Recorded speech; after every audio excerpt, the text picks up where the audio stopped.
Hello and welcome back to a brand new episode of the Pick a Side podcast. My name is Moran and I'm here with Brown, Andrew Velez, and Joe Dehls. This is episode 373. In this episode, we're going to give our predictions for the play-in, rank the playoff matchups from best to worst, and more. I mean, fellas, if y'all want, we could get into an intro, but I feel like there's just so much to talk about that I'm excited about. On 4K? We are back on 4K. Okay. Yeah. No screens. Did we start recording? We did. Oh, okay. That's good to know because I know that I stopped it when I had to go take a shit before the show, so I was wondering. No, it's recording. I'm pretty sure he got up and turned it back on. All right, Hope that's so. good. Yeah. What's the difference between the 4K? We started recording. What's the difference? Quality. 4K is better than 1080p. I see a difference with our short form clips on social media. It looks cleaner when it's 4K than 1080p. Let me ask, is that why there was a shortage of clips this past go around? Nah, Rudy was sick. Okay, and Rudy, John, get well soon, brother. John had a lot of school stuff. I've already heard why John has been so busy. You got a girlfriend? He's in a frat. Shout out to John. No. John is in a frat. What school he go to? He goes to Ramapo. You never fucking told me. Bro, Now, he did tell us last time. He did. Oh, okay. But he was at the Yankee game, and then that's when he told me everything because we met up at the Yankee game. He was like, "Yeah, I'm here with my frat. You know, we're like eight. What frat is it? Deep. Couldn't tell you. You know that was never me. 8 deep. Nah, they were deep in the Yankee Stadium. I like that for John. But yeah, he was like, "Yeah, man, I've been so busy with this, and school has been killing me. Everything going on, it's just been a lot." And I was like, "I understand, man. I like that for John. I do too. Good for him. He's gonna get some. He needs some brothers." I can't wait. Can't wait till he tells us that That one. sounds crazy. Man, what's the point of a frat though? Essentially, in a frat. Friends, party. It depends what school you're at, because a lot of schools, like Seton Hall, for example, like you're either in a sport or you're in a frat if you want to go out and party and whatnot. So if you're not in a frat and you're not doing a sport, you're kind of beat. Like you're just gonna have to find parties to go to, become friends with them or whatever. But yeah, especially at a school like Ramapo and those like small schools where it's you kind of more inclusive to your groups, I feel like you at least gain something from like making friends. I feel like frats is a lengthy process sometimes to get in it. John was telling me about his frat and how he had to memorize terms and definitions and how groups do certain things. I wouldn't have made it. That's not your Not memorizing nothing. What did you have to do to get in your frat, Dehls? It was more so just shit like about the frat, about like the brothers, the other kids in the fraternity. Just learning shit about that. It wasn't like, I don't know. It wasn't like any like Greek terms. I guess we learned the Greek alphabet, but that took like an hour. Were you in a frat or no? That was not me, bro. Yeah. It's not my energy. It's not my vibe, and I also didn't dorm. So like that was another added bonus to being in a frat. Is just if you dormed, it made the most sense. Yeah, but with my first year I was commuting and I didn't join. But my second year I lived in Newark, so I was like I'm like 10 minutes away from. It's campus, hard 15. to create friends if you're commuting all the time. It is. Mm-hmm. So especially if the school is not nearby you, and the commute time is already a long time. Mm-hmm. You just be wanting to go to school and get back home. I still made friends though. In classes, naturally you talk to people. You naturally just have friendships like that. But I always kept it at school. Whatever my school friends were, my school friends, and after that, I really didn't care too much. I always went in with the mindset of I need to lock in on school. I fucked around. I had way too many friends in high school. Now it's time to lock in and get a job done. That was my mindset. That was so popular. Too many friends in high school. I said I had enough. I got enough friends. I got my guys. That's all that matters to me. College, I got a goal. Bro, let's figure it the fuck out. Bro said no new friends. I met my first girlfriend. That was on in God college. too. I have one new friend in college. Yeah. One. How'd that happen? See you in the hallway. Nah, I remember this shit like it was yesterday. We was chilling in like the main lobby area where the Dunkin' was and stuff. And I came in, walked up. I knew some girl she was with. I knew her before. So I said, "What's up?" to her. Ended up walking away. Came back after class. She was still there chilling. So she was like, "Hey, River, my friend, she kind of wants to talk to you. She thinks you look good." So I was like, "Oh, we're your friend." Showed me her. I was like, "Oh, I needed that." So I started hitting her up. And I asked her, like, "What was your infatuation with me?" Infatuation, good word. Yeah, the first thing she said was, "Not gonna lie, it was just your voice. Like, I heard your voice." You got a nice voice. Yeah, she Oh, said turns me on. she didn't even look at me. She was just like the voice kind of like. So I kind of was tight. I was like, "What you mean? Like you didn't look at me? I didn't like that." But yeah, You have a very bassy voice. I must say, weird way to take a compliment. I was like 19, so it was different. This was fresh off my like summer, so I just got You know what I'm saying? The earrings in. I'm light skinned. I got the wave. I just got taller. Like I was feeling great. So like, you hit a growth spurt? My growth spurt happened. Was that post kid? Pre-kid. My growth spurt happened after graduation. So that summer, like I was like 5'6", 5'7" as a senior. Then like I got out of high school. I don't remember that summer. It's a late growth spurt. Yeah, I had a growth spurt. Yeah. God blessed you, because now people wish for that. They're like, please, God, this is one of my last years. I thought you were tall senior year. And I had a squeaky voice. My voice wasn't really like crazy or nothing until like I think I got out of high school. If I'm not mistaken. Damn, you almost didn't hit puberty, bro. Yeah, I skipped over you. Yeah, it was kind of crazy, bro. Came D voice and all that. Now I'm here. Came D voice. Mr. Dehls, so you were a frat boy, huh? I was. Mr. Dehls, a frat boy. Just look at this guy. How many of them are still your brothers today? I made a lot of good friends there. Shout out to Kyle. Shout out to Addis. You're friends with them. Pigs, Sups. I mean, my boy Zach. I have a bunch of good friends from it. Ryan, who's getting fucking married. Shout out to Brindley, of course. How can I forget? I'm going to Texas and Austin for his bachelor party. That's gonna be fun. Oh, that's when you're married. That's what's up. Yeah, he's in your frat. Yeah. Shout out to him, man. That's what's up. So it seems like you made some great friends from Pick frat. a side. Pick a side frat. Okay. Pick a side frat. Yeah. Have people like memorize shit we've said on the pod and stuff. I feel like people already do that. The Lakers would win 65 games. What would be one that you remember from you? Me? Damon, DeMar and Zach without play Giannis. Okay. Yeah. Or the Joker one. Rudy would get locked. His locked is very up obvious. The 0-5 Jets. People will still bring that shit up. Mm-hmm. What are we talking about? Sorry. The just memorable pick a side moments. That's why I said 65 wins for the Lakers. This guy just said DeMar and Zach would do something in the playoffs. Yours the 0-5. Those days. I'm gonna let you pick your own. DeJounte. I got too many to count, man. It might be DeJounte. DeJounte Murray without the Spurs, he's out the league. Are we just talking about negative or positive moments? Brother, all negative. This is negative. Because vibes, if this was a positive moment, I think for you, Riv, it's easily KD. Yeah. KD, man. I think it's easily KD. Shout out to KD, man. Gave us a different type of exposure. He did. I have KD, no man. hate in my heart for KD anymore. I wouldn't say I have hate. He's one of the best players in I used NBA to. history. I used to. He's one of the what? One of the best players in NBA history. Yeah. Salute to KD, man. It's a special class. Shout out. Top KD. 20 all time. He is. Hell, you're top 15 all time. How about you respect him? Well, yeah. I like Bill Russell. Like, Bill respect Russell? that. Will? Come on. that's a pioneer. He's KD lying. would dog walk Bill It's a Russell. pioneer. Well, he's a center. Respect the dead, please. Yeah, Jesus. It's a legend. Dog walk Bill Russell. Jesus Christ. Shout out to Bill, man. He's a champion. He never ran from the grind. The NBA playoffs are starting. He's given the best team ever. And this is the funnest time of the year because you can play PrizePicks, use our code PAS, get a 100% deposit match up to $100.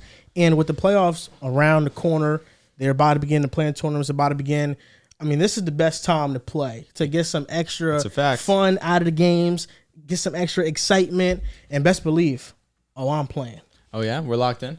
We are locked in. I'll tell you what, for those playing games, I'm definitely going to lock in because I just know my Lakers, they just love to handle business when it comes to the Pelicans. So there's money to be made. What series are you looking forward to the most in regards to getting some plays on PrizePicks?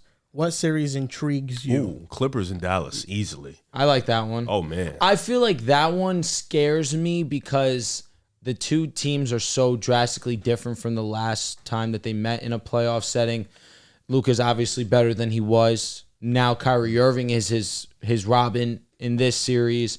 And now the Clippers have added James Harden, who I know has struggled, but getting back into form. Russell Westbrook's also a part of this group. We're seeing Kawhi be the same old Kawhi Leonard. Paul George is now playing at a better level. Last time that they met up in the playoffs, obviously, way off P started. So I feel like that's a series that I'm not too sure about as of right now.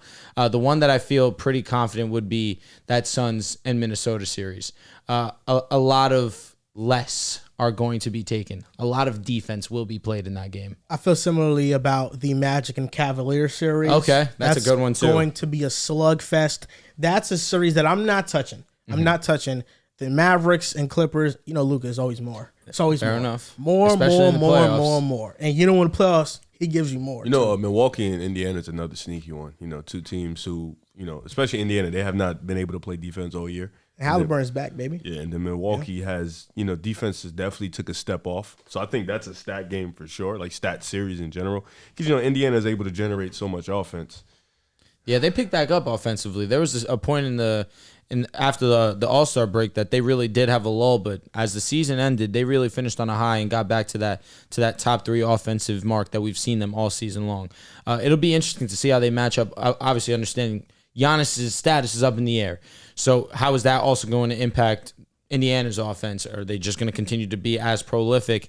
And then in Dame's situation, that's one, Riv, I'm with you. I feel like Dame has played some of his best basketball this season while Giannis has missed some time. Although a few games, he still has been able to overcome outside of that last game that we just saw from Damian Lillard, of course. But in this series, he has no choice but to play at a high level. There's going to be a lot riding on his shoulders. And I anticipate, especially because it's the first round, he's going to be up to the task and he's going to be hitting a lot of mores. Later on in the show, we will be ranking these matchups from the best to the worst. But for right now, you guys can go download PrizePicks, use code PAS, 100% match, up to $100. Let's start off this show, fellas, with the play-in. We know what the play-in is going to be. The Western Conference play-in, this is what everybody's talking about. It's the Lakers versus the Pelicans for that 7th seed. Who do you guys got? Lakers. I mean, this really shouldn't be a conversation. We understand that when the Lakers play the Pelicans, it's food. Last time that they played, which was obviously the last game of the season, which was yesterday, excuse me. I'm blanking on my days. LeBron had 13 first half assists. And we see the offense just click on all cylinders. And we're going up against the Pelicans, whose defense has been one of the best in the league all season long. But it doesn't matter when they face the Los Angeles Lakers. We essentially get to do whatever we want. Anthony Davis has his way. D'Angelo Russell has his way. Austin Reeves has his way. Rui Hachimura can get his in multiple facets. And, of course, LeBron James is LeBron James. He's obviously going to give you that 25, 7, 7. But he just decided to take it up a notch and have his season high in assists. So I'm fully anticipating that the Lakers win this one. And any conversation that the Lakers are going to try and purposely lose this game so they avoid Denver is absolutely ridiculous. We are 100% going to try and win this game. We are going to win this game. And there's no ducking of smoke. With the Los Angeles Lakers, we have LeBron James. We have Anthony Davis. D'Angelo Russell has been playing at a different level. Austin Reeves is better than he was last year. Rui Hachimura is one of the more underrated players in the league. We're not running for no grind. So I just put in a PrizePicks play. Love that for you. Yeah, okay. I just put one in. I got to connect over there in Cali. Able to do what I got to do. You know what I'm saying? So I took Kobe. First of all, let me start by saying this. I took more on everything. Okay. Already knew that. No one's surprised. All right. So I took Kobe White to get rebounds plus assists is at 9.5. I took more. Alex Caruso, rebounds plus assists is at 10.5. I took more. Okay. Steph Curry, his is also 10.5 rebounds assists. I took more.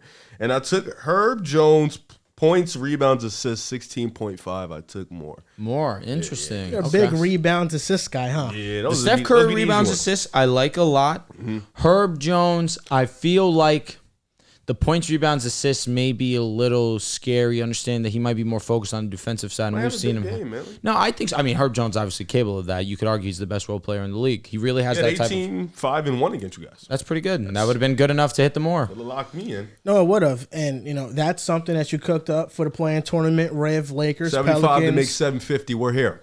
That's Riv's playing locks. Playing lock. Nice. Is this a dangerous play? No, this ain't dangerous. Dangerous play? Because I saw this might as well be a risk-free investment. I was gonna take Steph 6.5 threes made. That's dangerous. That's what he's playing the Kings. I was thinking about it. Was that just his total, or was it like a demon? It's made. It was his demon, but it was a made. His total was 3.5. But the demon, I was thinking about it. 6.5. Playing Sacramento, you know how he gets when he plays Sacramento. He gets personal. Yeah, so I think maybe tomorrow I'll throw in a little dangerous. I don't know. Now, Riv, while you drink that water, I'm going to let out this statement because Drew here, he says the Lakers aren't scared of anybody. They will go up against anybody. They aren't ducking no smoke. But would you may lose, would you but we're not argue ducking. that the Lakers last year, they got a big break, and who they faced in the first round and how things were drawn up this year, they're peaking late, and the same thing's not going to happen if they win this game. What do you mean peaking late? We've been playing great for like 4 or 5 months now. I'll say this. I'll say this. The last quarter of the season, that's when y'all been playing. No. Exceptional. Since like January, they've been playing pretty good. Come on, you know that. Since January. Yes. Doesn't matter. Same result. First round exit. The Warriors also too. Can we all agree? We have the third best record in the I know. league since January. It's actually pissing me off. Can we all agree that they're a first round exit? Can we all agree the Lakers are a first round exit? With LeBron James and Anthony Davis. If they play Denver, yeah. If they're gonna be, if they somehow, we know the answer already. they're but not being if they OKC matched either. up with Minnesota, we would say that they match up They're with not being OKC OKC. either. They match up with OKC. Don't there's a make me shot. laugh. That's a coin flip. They match up with OKC. If they match up with OKC, I will take the Lakers. If and when they match up with the Nuggets, I'm going to sit here and I'm going to take the Denver Nuggets. But I promise you, The Lakers are 30-18. I will be rooting my balls off for the Los Angeles Lakers. Got to come here and do a job. We're 0-8 the last 8 times we met up, but we're not ducking any smoke. So one may argue, but I said this when we were on the Bleacher Report stream earlier. I've said this on previous shows. If there was ever a time for the Lakers to play up against the Nuggets, it's in that first round. You get the most amount of rest. Shout out to Nick Wright. He already made this take, but it's 100% true. You get the most amount of rest in round 1. You're going to have to face them inevitably. And if you do win this series, every series moving forward, you are the favorite. And then, honestly, I feel pretty fucking smooth sailing if, by miracle of God, we do get past Denver. But again, I'm coming in, when we do these predictions, I will be picking Denver. They are the better team. But when you have LeBron James and AD, I will be rooting for them to the day I die. What you just basically told me is that if we could get on the sea, we could get to the coast, but your ship is wrecked. You can't beat the Nuggets. Good analogy, but respect LeBron James. You can't beat the Nuggets. I thought this is a Pelicans Lakers. Nah, but we know who's winning. We're taking the Lakers. Do we? You're taking the Lakers. I have the Lakers. I'm picking the Lakers. Okay, I have the Lakers. Yeah, obviously. Just wanted to ask. I have a thought for you guys. DeMontis Sabonis is a player that we categorize in that category of players that their level of play drops in the playoffs So far, yes. because you can scheme up for him. Is Zion Williamson entering that conversation? Well, I mean, he hasn't had the We playoffs haven't seen yet. the playoffs, but based off how he plays, do we think he's do gonna? you think he will fall into that bucket? No. Too strong. I don't think so because I don't think OKC can put him in a box like that. So you think it's matchup dependent? Yes, I do believe Zion. I agree with that, The same thing with Giannis, how it's matchup dependent. Same thing with Zion. I think it will be matchup dependent. I think for teams that have the type of front court talent, that have the versatile guys, that have the strength, they'll be able to hold up. With the coaches, of course. But for other teams that don't, I think he will be able to exploit those mismatches and play well. So it's matchup dependent. It's like I feel like a lot of this is coming off the fact that Zion did struggle in a clutch game versus the Los Angeles Lakers. But if you look at the last 2 months of the season, since the post All-Star break, Zion Williamson has been one of the best players in basketball, one of the most consistent players in basketball. They question his drive. All he's done since then is just go 100%, both on the offensive and defensive side of the ball. He's being more aggressive. Brandon Ingram went out. They did drop a little bit in the standings, but it's not like they were one of the more losing teams. It's just the fact that the West is so damn good, and if you slip up even a little bit, now you're in the play-in. So I'm with you in the sense of yesterday is going to be on a lot of people's minds against the Lakers, but you're not going to be going up against Anthony Davis every single night. And we've seen him go up against really good defenses. The one that comes to mind is against the Warriors, where he put up 20, did have 6 steals, was dominant against one of the league's best. It's just when you go up against a team that can defend against you, it does become a little bit difficult, but he does have the capabilities to pass out, be a playmaker, and make the right pass, make the right basketball play. And everyone's talking about if the Lakers should lose. We're all taking the Lakers here, so we think they'll advance. But it's kind of a break for the Pelicans. I think they match up better with the winner of Kings Warriors. I don't know. We don't have to spoil that yet, actually, even though I think I know where most of the panel is going. But I think they match up much better against those two opponents who don't have as physical players, who don't have LeBron and AD, who yesterday against the Pelicans in the first half outscored them 50-12 in the paint. They were just playing a lot of bully ball, and Pelicans really didn't have an answer. And then that's the same for the next round as well. If they're the 8 seed, they go up against the 1st seed OKC Thunder. I'm taking the Thunder in that series, but the Pelicans at least have some sort of chance. If they were to go up against Denver, I see no world where the Pelicans be able to get past them. So I'm taking the Lakers here. It's very hard to bet against LeBron and Anthony Davis in a 1-game series. And the way they've been playing, like you mentioned, since January, they've had one of the better records in the NBA. I think the only thing that's really stopping me from giving them a chance against Denver, like a legitimate chance, is really just Darvin Ham. Because we've seen, you said 0-8 over these last 8 games. majority of these games come down in the fourth quarter. Majority of these true. games goes down to a couple minutes left on the clock where you're within a couple possessions, maybe one possession, and Mike Malone in that Denver Nuggets offense just almost every time down the court is going to find a bucket. And Darvin Ham, I just don't have that type of trust in him. So if it wasn't for that, if you guys had like an above average coach or like a top 10 coach solidified, I think you really do have a chance. If you look at any team in the West that can match up against Denver, I think personnel wise, you guys actually have a chance. Yeah. But it just sucks because in those crucial minutes, in the last couple of minutes, they've been killing you guys. We the last fold time up you like played. a lawn chair. Yeah. It's the truth. It's better not to get in the. It's better to not get let in the club to begin the night than figure out you were in and then you ain't belong. You don't want to get in the club and say get in and get kicked out. Essentially, I'd like to at least see what's up. Like you want to see what's going on. Yeah. We got there. See what We the saw what the action vibe is. was, and the security came in and said, "Y'all too drunk. Get the fuck out." Yeah. I mentioned the Zion point because I've seen him in two very important games. Most important games. The in-season tournament against the Lakers was not good. He got into better shape. This last game against the Lakers, that's another one there. He wasn't good. 2 versus the Lakers. And now It's this a tough- third one tough in the matchup. play-in against the Lakers again. It is a It's very tough unfortunate. matchup. But I feel Farmer's on like his ass. Zion's play style is also a big reason why he can be a playoff dropper.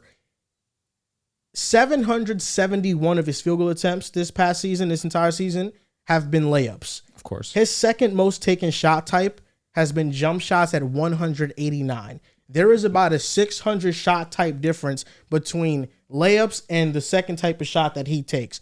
This is an offensive player, while he is dominant, is only taking one type of shot. And when you're facing teams that have personnel that they body up the paint and they can wall up, it's very hard for him to score. And that's what I've noticed with these Lakers matchups. You're right, it is a terrible matchup. And against some teams in the West, he'll be much better, like OKC, like Phoenix, Dallas, maybe you can include in there, even though I think Daniel Gafford has been great. Against the Clippers. But then you get into these matchups where if they face the Lakers, I don't know how that's going to look. Or if they face Minnesota, we don't know how that's going to look. And he has to expand his game. That's the next step for him, is expanding his offensive game and adding some more variety in his offense. I'm actually interested to see what his stats are versus Minnesota. Against Minnesota, he's averaging 31 on... Is this... Oh, I almost threw up saying 83% from the field. I would have believed it. 75% from the field against Minnesota. How many games? This is 2 games. So I understand it is a tough matchup with the bigs, but Zion Williamson has showed, even just look at this past week, against the Warriors, against the Kings, against the Suns, 3 of these teams that were competing heavily for the play-in or to clutch up and make the last spot of the playoffs in the Western Conference. He played well against all of those teams except the Los Angeles Lakers. And like you mentioned, which you said, to your credit, you already gave him the fact that it was a bad matchup. The games where we've questioned Zion the most have been against the Los Angeles Lakers, who just happen to have a great game plan and great personnel to defend against him. So I still do trust him in these situations. Again, he is a really good passer. He is a solid playmaker. The offense just runs a lot better when the ball is in his hands. But in matches versus the Lakers, there's really not much you can do other than start making the right basketball play and keep giving that concerted effort, especially if the shots aren't falling the way they normally do. You look at Zion this year versus Memphis, who they have interior defenders. He's averaging 18 points per game in 4 games. I think Memphis has done a great job at guarding him. Versus the Lakers, he's averaging 20 a game, 58% from the field, down from his normal efficiency. Versus Golden State, 21 a game, 49% from the field. A team that is anchored by Draymond Green. And that's a team that they could meet if they lose to the Lakers. Last time they matched up, he just had 26. He played but he terrible averaged- in the fourth, though. He averaged 21, and when he's faced him this year in 3 games. It's not been 4, it's been 3 games. But again, that game was also for, one, the Warriors to have a chance to be a top 8 seed, so they only played 1 playing game instead of 2. And again, the Pelicans needed that the one. thing with they that, did like- fumble down the stretch of the fourth. The You're thing right. with that it's tricky for that game because when he was like being matched up with Draymond and Trace, he didn't play too well. Dre was able to hold his own. It was really just the moments where our troll coach took the guys out while Zion was in. So where he Zion put just, a smaller lineup. Yeah, and Zion just took apart. Like, he exploited the mismatch when he. So it's like, I mean, against Draymond, you don't expect anybody to play elite. Just Draymond Green. So you know what I'm saying. But like Zion, for when he needed to turn up in this game, he did. So is he similar to like Blake Griffin? Blake was not terrible. Blake was a little bit more finesse than Zion. Just a little bit more polished. Yeah. He definitely worked on his mid range. Blake is a good one. I feel like the one that comes to people's minds a lot is Charles Barkley, understanding he's undersized for his position, but obviously he has this brute strength. The difference with that is that Charles actually could step out and knock down some jump shots. Got a great post game. He did have an excellent post game for sure. But at the same time, I'm with you. I think that this offseason is going to be predicated on expanding outside, really stretching the floor a little bit more. It's funny because his debut, he came out and he knocked down 4 threes, and that's just not who Zion is. You were expecting to be that interior presence, but now we're here and we understand that does need to be a part of his game. You've seen Giannis every single year try to get better and better at the mid-range, try and step out from the three-point line from time to time, just so defenses aren't just clogging the paint on him. And even still, they still have defenses clogging the paint because he's not that efficient of a jump shooter. But you need to at least make defenses think that you're going to attempt those jump shots. But again, he's so strong, arguably the strongest in the league outside of a Steven Adams. I think that with that alone, he'll still be able to average 24 to 25 in a playoff series, but still continue to be that playmaker that he's shown to be all year. The thing is, where do the Pels don't make let's play in some fun scenarios. The Pelicans don't make the playoffs, or they do get smoked out in the first round. Where does this team go? Because there's not really much room to really get too much better outside of internally. You trade Brandon Ingram. I feel like that's what it unfortunately comes down to. And I feel like that's unfair to Brandon Ingram, as he is a great player in his own right. But at the same time, you understand when Zion's on the court, we're still a great basketball team. We have some great role players. Herb Jones, Trey Murphy, Alvarado has given some strong minutes. Dyson Daniels has been awesome this season. CJ McCollum, of course, at this point in time has become a glorified role player. But they still continue to play winning basketball even without Brandon Ingram. We saw it last year without Brandon Ingram. They were one of the top seeds in the Western Conference until Zion got hurt. Brandon Ingram was able to put a stretch down where they were able to be in play and contention, but unfortunately that still wasn't able to be enough. I look at Zion and understand my ceiling's higher with him. Brandon Ingram can get me strong assets that I can put a player that fits next to Zion Williamson and lift our ceiling even higher than it already is. Just hard to think of a second star that fits perfectly with Zion. We've had this conversation probably a couple months ago. You could put role players around him. Of course, you want shooters around him. You want guys that can move off the ball well around him. You need like a legitimate rim protector, I think, next to him as well.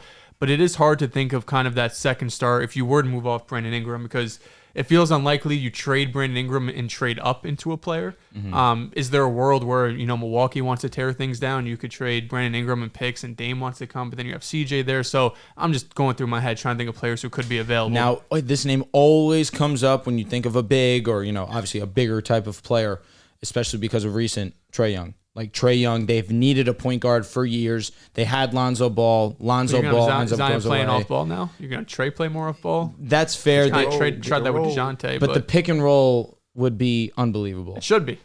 But it would be. Thought Giannis and Dame would be too. Well, it is when they use it. Yeah, it is when they use it. That's fair. They need to use it more. I don't think the Pelicans need to rush anything. I mean, these past 2 seasons, I'm not against that either. I don't think you need to rush. Zion was unhealthy, and Ingram was the healthier of the two. And now this year it's kind of been flipped. You still don't know which one you can really rely on the most long term. And I don't think their biggest need is replacing Ingram, because they were great with Ingram this year until he got hurt.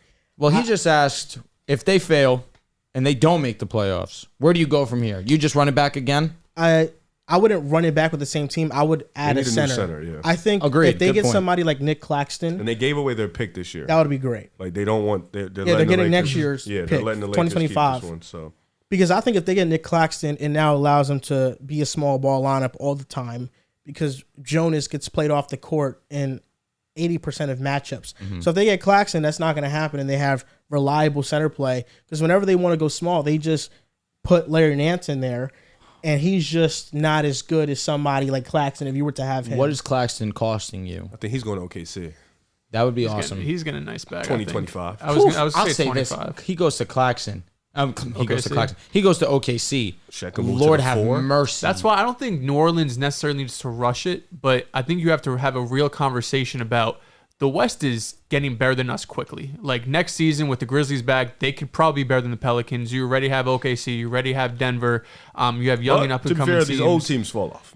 So. True. But I mean, really the only ones I could think of are the Clippers and Suns, and you have young teams ready to replace them. Like the Spurs probably a few years away from being a legit contender with Grizzlies Wemby. are going to be back. The Grizzlies are going to be back. Rockets probably going to be a playoff team next year. I think there's a real chance that happens. So that's why I don't think it's about rushing with New Orleans, but it's about figuring out a way to become a contender because it feels like they're kind of falling into like they're going to be a strong team. They're probably going to sit around that 4 to 7 seed for the next couple of seasons, but I don't see a world where we're going into 2025, 2026 and being like, yeah, this is one of the top 5 contenders in the league this season. They need another leap from Zion. That's exactly what they need. They need Zion to take another step in his game. We often talk about teams drafting the generational prospect, the number 1 pick. I mean, Zion was the number 1 pick. I don't think he was a generational prospect, but he should be enough to, if he develops into the player he can become, they could be a threat in the West. Cool with that. So, Rev, talk to me how De'Aaron Fox is going to outplay Steph. Oh, man, you always find a way to make me laugh. I think it's going to be a great game, nonetheless. I think it's going to be an exciting game. We always get exciting Kings-Warriors game. Little brother to big brother type vibe. I think that's how it's going to go, same vibe. Obviously, the big brother would be the Warriors. I do think not having Monk, especially Monk, like Kevin too, but not having Monk, your secondary score is going to be huge. Like not having another guy that can go get a bucket is extremely tough. Apparently, the Warriors have been locked in, though. They've been practicing in the tunnel. They've been in dark mode. They've been in film session for 2 days straight. That's what somebody wrote.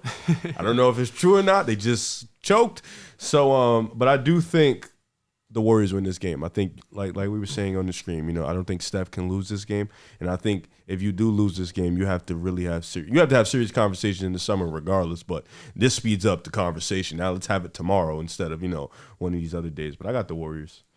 Are those your final 2 playing spots, Lakers and Warriors? For me, yeah. I think the Warriors go to New Orleans and they beat the Pelicans. Okay, so that's 7 Lakers, 8 Warriors.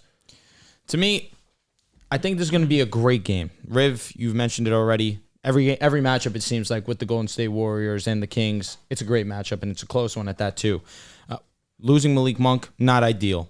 Probably the 6th man of the year, if not him, Naz Reid, but Malik Monk is more than deserving of that award, and not having him is going to be terrible. Kevin Huerter, although inconsistent, obviously still adds shooting, still adds spacing to your roster. But I look at the Golden State Warriors, and the one constant has still been their defense. With Draymond Green back, that defense is still one of the more dangerous that we have in this game. It's been that offense for me. And you look at that offense outside of Steph Curry, who he himself has been struggling, has been inconsistent post All-Star break as opposed to what he showed you earlier in this season. Of course, he is Steph Curry. You still rely on him in these moments. But outside of Steph, you have Clay, who's been playing a lot better recently. And it's just a lot of question marks after that. You don't know who's going to step up in what moment. I still find myself leaning back to Golden State, understanding that it is Steph Curry. He's shown to just be enough to get past one game or to get you in those big moments to overcome those situations where we have seen Steph Curry in a play-in situation. We have seen Steph Curry, unfortunately, lose both of those games, once against the Lakers and once again against a young Memphis team. So it's not out of the realm of possibility that they lose. I just look at this matchup and think Steph Curry, especially with a recent quote-unquote rivalry that we've seen with the Sacramento Kings, although we've seen the Warriors mostly come out on top, I'm anticipating that he puts his best foot forward, and it's enough to get past the Sacramento Kings. I have Golden State winning too. They've been better on the road this year, which is pretty funny, and not as good at home. So I think having these next 2 games potentially both being on the road, maybe that could be positive for the Warriors when last season it was the complete opposite. But yeah, broadly speaking, it's very hard to bet against LeBron or Steph Curry in a 1-game series. Drops 50 in Game 7 last year, kind of cements that. You're like, yeah, there's no way I could be taking the Kings in this matchup. I think they have a real chance, The Kings this season, I've been out on them a majority of the year, but I think what makes this game fun is The Warriors and Kings are two of the biggest troll teams in the NBA. They both blow leads, basically the most out of anyone in terms of 10-plus point leads. 10-plus point blown leads. The Kings are 4th, and the Warriors are 6th. So one team could go up big, and the other team could come back. So even if you think you have a lead and you think your lead is safe, both these teams have been shown to be able to come back. But you guys mentioned it. Without having Malik Monk out there, these teams are similar. You have Steph Curry and De'Aaron Fox. Those are really the only two players on either side that you really fear with the ball in their hands, and with Steph Curry with the ball out of their hands. And their secondary creators now kind of this big who is looking to create for others more than he's looking to create for themselves with Sabonis and Draymond Green. But Steph Curry, it's impossible to bet against him. He might have to take 30 shots. I wouldn't blame them. I would be trying to get him 30 shots in this game. So in this matchup, even though it is on the road, I would take Golden State. I think the Kings have found something defensively, having Keon Ellis in the lineup. I think he'll at the very least bother Steph a little bit. For me, where I can't pick the Kings in this matchup is mostly because since Malik Monk has went down, they have relied on Harrison Barnes to be their third scorer. Mostly. He's been the one that's kind of putting the ball on the floor the most, taking more shots than Keegan Murray. Keegan Murray still kind of hasn't put an emphasis on taking that third role as a scorer. And I just can't trust Harrison Barnes. I think he's way too inconsistent. And this is a terrible matchup for Domantas Sabonis. He's going up against Draymond Green, Trayce Jackson-Davis when he gets in the game. I got the Warriors here. But for the final playing spot, I'm going with the Pelicans. I just think they got too much depth. I'm with you. And Trey Murphy, Herb Jones, Alvarado, CJ, Brandon Ingram. This team is just so good. And I just can't see how a team that has been a top 10 team in net rating all year long lose in a scenario like this and don't make the playoffs. It's tough. I'm still deciding between the Pels and the Warriors because since Draymond's return, the Warriors have been really good. Since January 15th, 28-15. It's the 4th best record in the NBA. Top 5 offense, 7th ranked defense. They still have had some blown leads in there for sure, and some of their negative tendencies still come out. I'm assuming you're going with the Warriors, Riff? In that matchup, you guys will go with the Pelicans. Shit, as long if it's playoff time, so I'm not gonna be as cruel to Kerr as I usually am in the regular season. It's a different time for him, and he tends to do better in the playoffs or playoff situations. So he gets a clean slate from me. If he trolls again, I'm done. He gets a clean slate is crazy. Yeah, I'm not gonna because in the playoffs he does play. He does a lot better. Should I give Darvin Ham that same benefit of the doubt because he was pretty damn good in the playoffs last year? Have the I'm giving resume of Curse. Last year though, Darvin Ham was awesome in the playoffs. I mean, if you want to, you came to me and said that, hey, Darvin Ham, Steve Kerr, shit, man. In that series for sure. That was in the series. Kerr did not. He did not cook anything. But Darvin didn't cook unfortunately against the Nuggets. He did not have the players. I mean, it was a bad series. I mean, Jordan Poole was on the Lakers. If we're being honest, that brother was not there. Klay Thompson was not shooting well. If we're being honest, he has the team this year. He's been trolling. JaMychal Green, he had to put him in the start one game. Yeah, small ball. He did one game. That shit lost me. GP was. It's just they don't have the players. Last year he ain't had the players. I think I slightly in the Pelicans right now, but it's close. So that's your 2 final playoff spots? I would say 7 and 8. Pelicans, yeah. And that's your final 2 playoff spots? Yep. Lakers, Pels. Let's move on to the East. Heat and Sixers. I'm going with the Philadelphia 76ers. Okay. I'm going with the Sixers as well. They've been one of the hottest teams in the Eastern Conference, 8-game win streak. Joel, you and I called it. They were going to go and close out the rest of the season and not lose another game. And Joel Embiid, where he has been ramping up, we saw him against one of the league's best defenses in the Orlando Magic, who still were trying to close out and be one of those locked top 6 teams. He went out there and he torched them. And there was a moment in the game where he went out and he had a knee injury and everyone was all concerned, but he came back and he still played well. Not as well as he did in that first half, obviously, but he still was able to close out the game, finish the game, and still play at a high level. I'm anticipating in this matchup, if I'm the 76ers, I'm trying to finish my food and not think too much about it. I would rather play the New York Knicks as opposed to playing the Boston Celtics. That's pretty obvious. Boston Celtics have been the best team in the Eastern Conference, arguably the best team in the NBA. I say arguably because of Denver out of respect for the reigning champions. But the Sixers have historically not played that well against the Boston Celtics. And against the Knicks, I feel like there is an easier way for Joel Embiid to get his. Although not an easy matchup, I still would take the Knicks in that series out of respect for what they've done all season long. The consistency that they've shown. Now OG's back. Now they're a healthy New York Knicks team. Mitchell Robinson, of course, having Isaiah Hartenstein, who potentially will be an All-NBA defender. It's not the best of matchups for the Philadelphia 76ers, but you take that over Boston. And just the way that the Heat have been playing so inconsistently. We even saw last year, they didn't play well in the first play-in game. They were able to clutch up in the second. I can see something similar to that happening this season. I'm going with Philly. They've just been the better team. I'm taking Philly too. I think this is going to be a close game. I think this is going to be a dogfight. So you have the Celtics getting eliminated by the Heat in the first round. Oh, my. Never. Not in the first round. No way. Not us. Yo, Joel told me they're sweeping. Who? The Celtics. Over the Heat? He said that there's a 0% chance that they lose. They win a game? Correct. 0% chance that the Celtics lose. I said the Celtics will sweep the Heat. I think you're gonna sweep that. I think we're 4-0 this season against them. Mm-hmm. We smoked them. We won like 30 one time in January. But yeah, I got Philly in this game. It's tough because Miami has been playing better lately. We just haven't seen the Jimmy Butler offensive explosion from the Miami Heat because since March 1st, they've been the second best defense in the NBA. Orlando's been the only defense that's been better than them. Their offense has still been bad, 17th in offensive rating in the clutch. I've been talking about it really all season long, but it's been getting even worse. 27th ranked clutch offense. I'm picking Philly. But if Miami does want to win this game, I think it comes down to two things. I think, number one, you have to control Tyrese Maxey. In that game they had just won a couple weeks ago when Embiid was playing, Embiid had a solid game. I believe that was his first game back from injury. Mm-hmm. Maxey goes off for 37. Embiid's going to do his thing, assuming he's healthy. I know he's going to go out there and give you some buckets. But I can't have Tyrese Maxey coming around, hitting all these threes, changing the momentum of the game, giving all this energy. I think you need to contain him.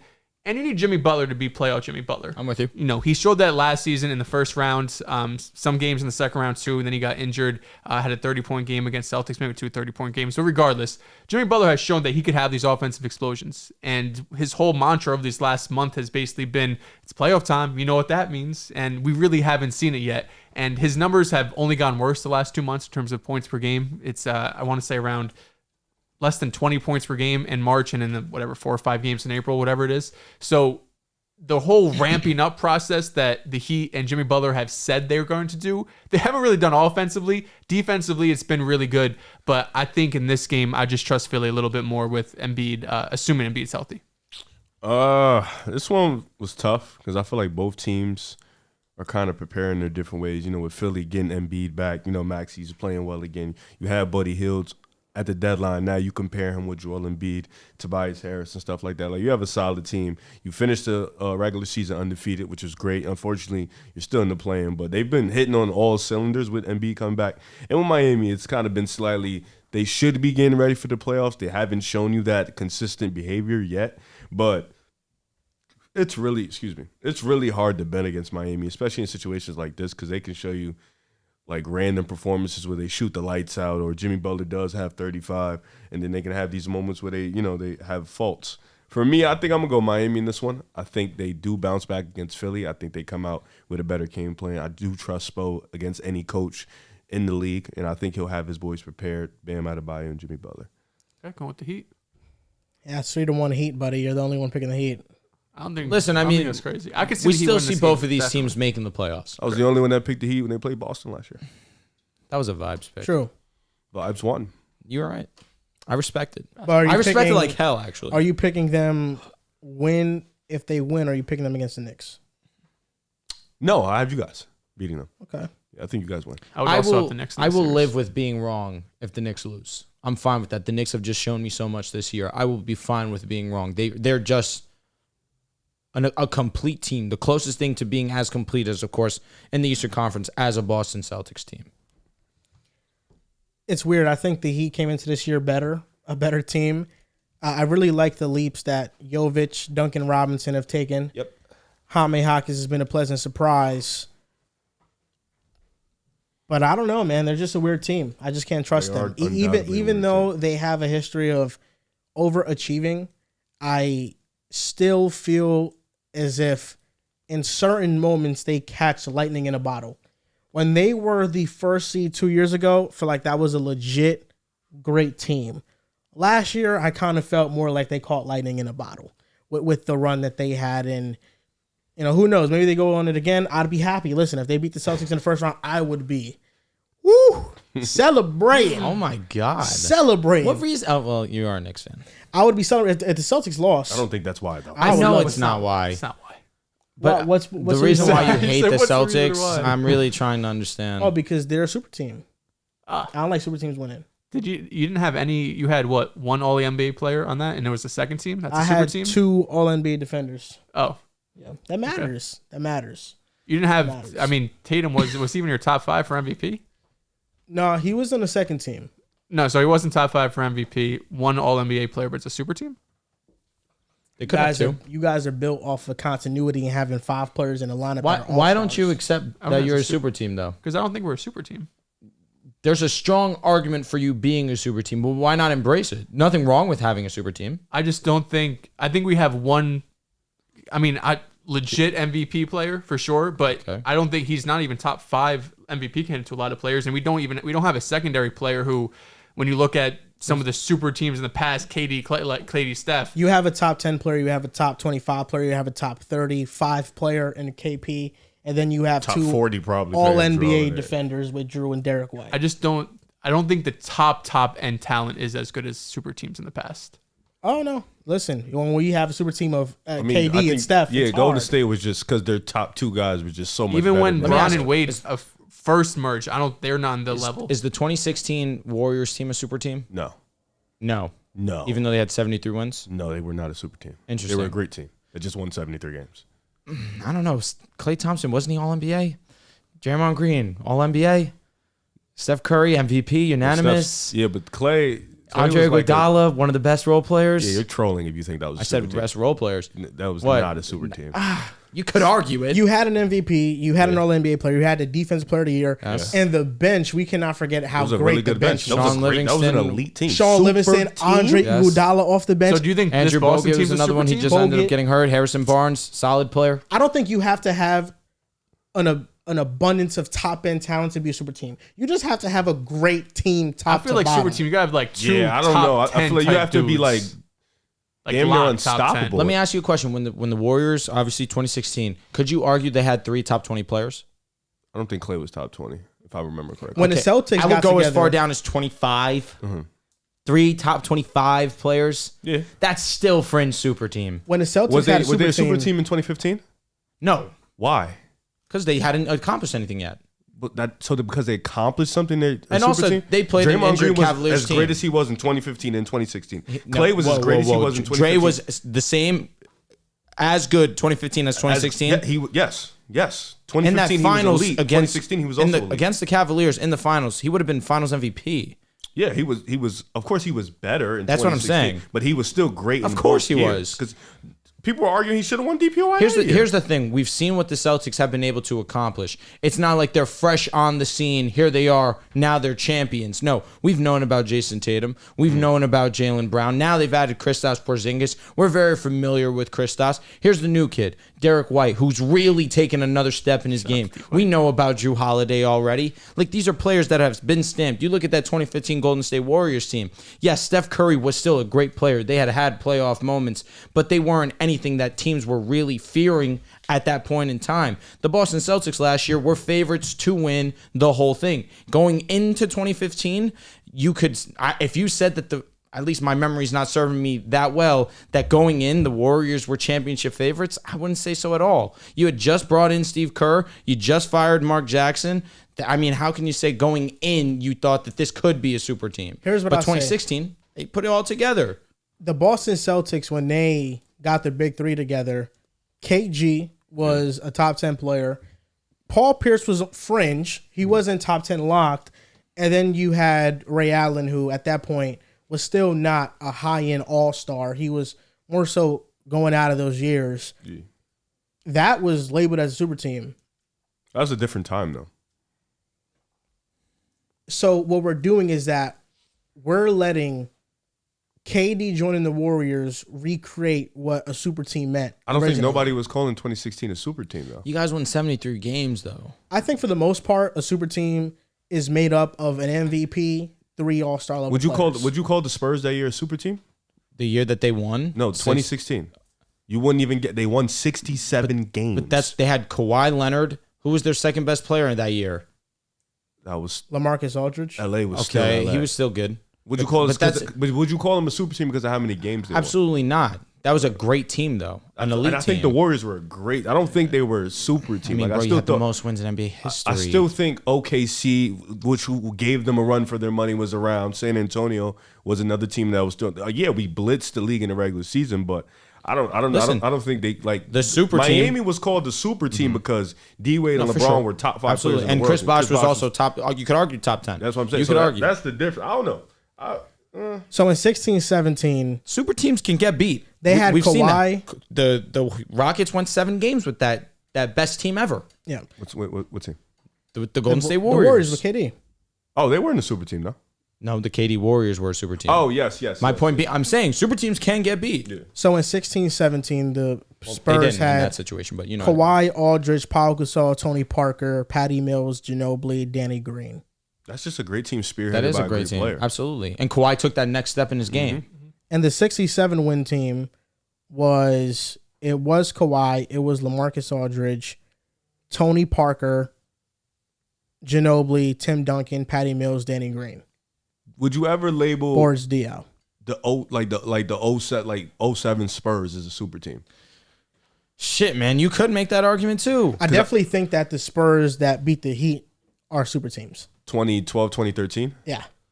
They don't have a single All-NBA player. But it's Tim Duncan, it's Parker, it's Ginobili, it's Kawhi. Didn't Kawhi win Defensive Player of the Year in 2014? Am I tripping? Was it 2014 that he won his first one? Something like that. I don't know the exact year.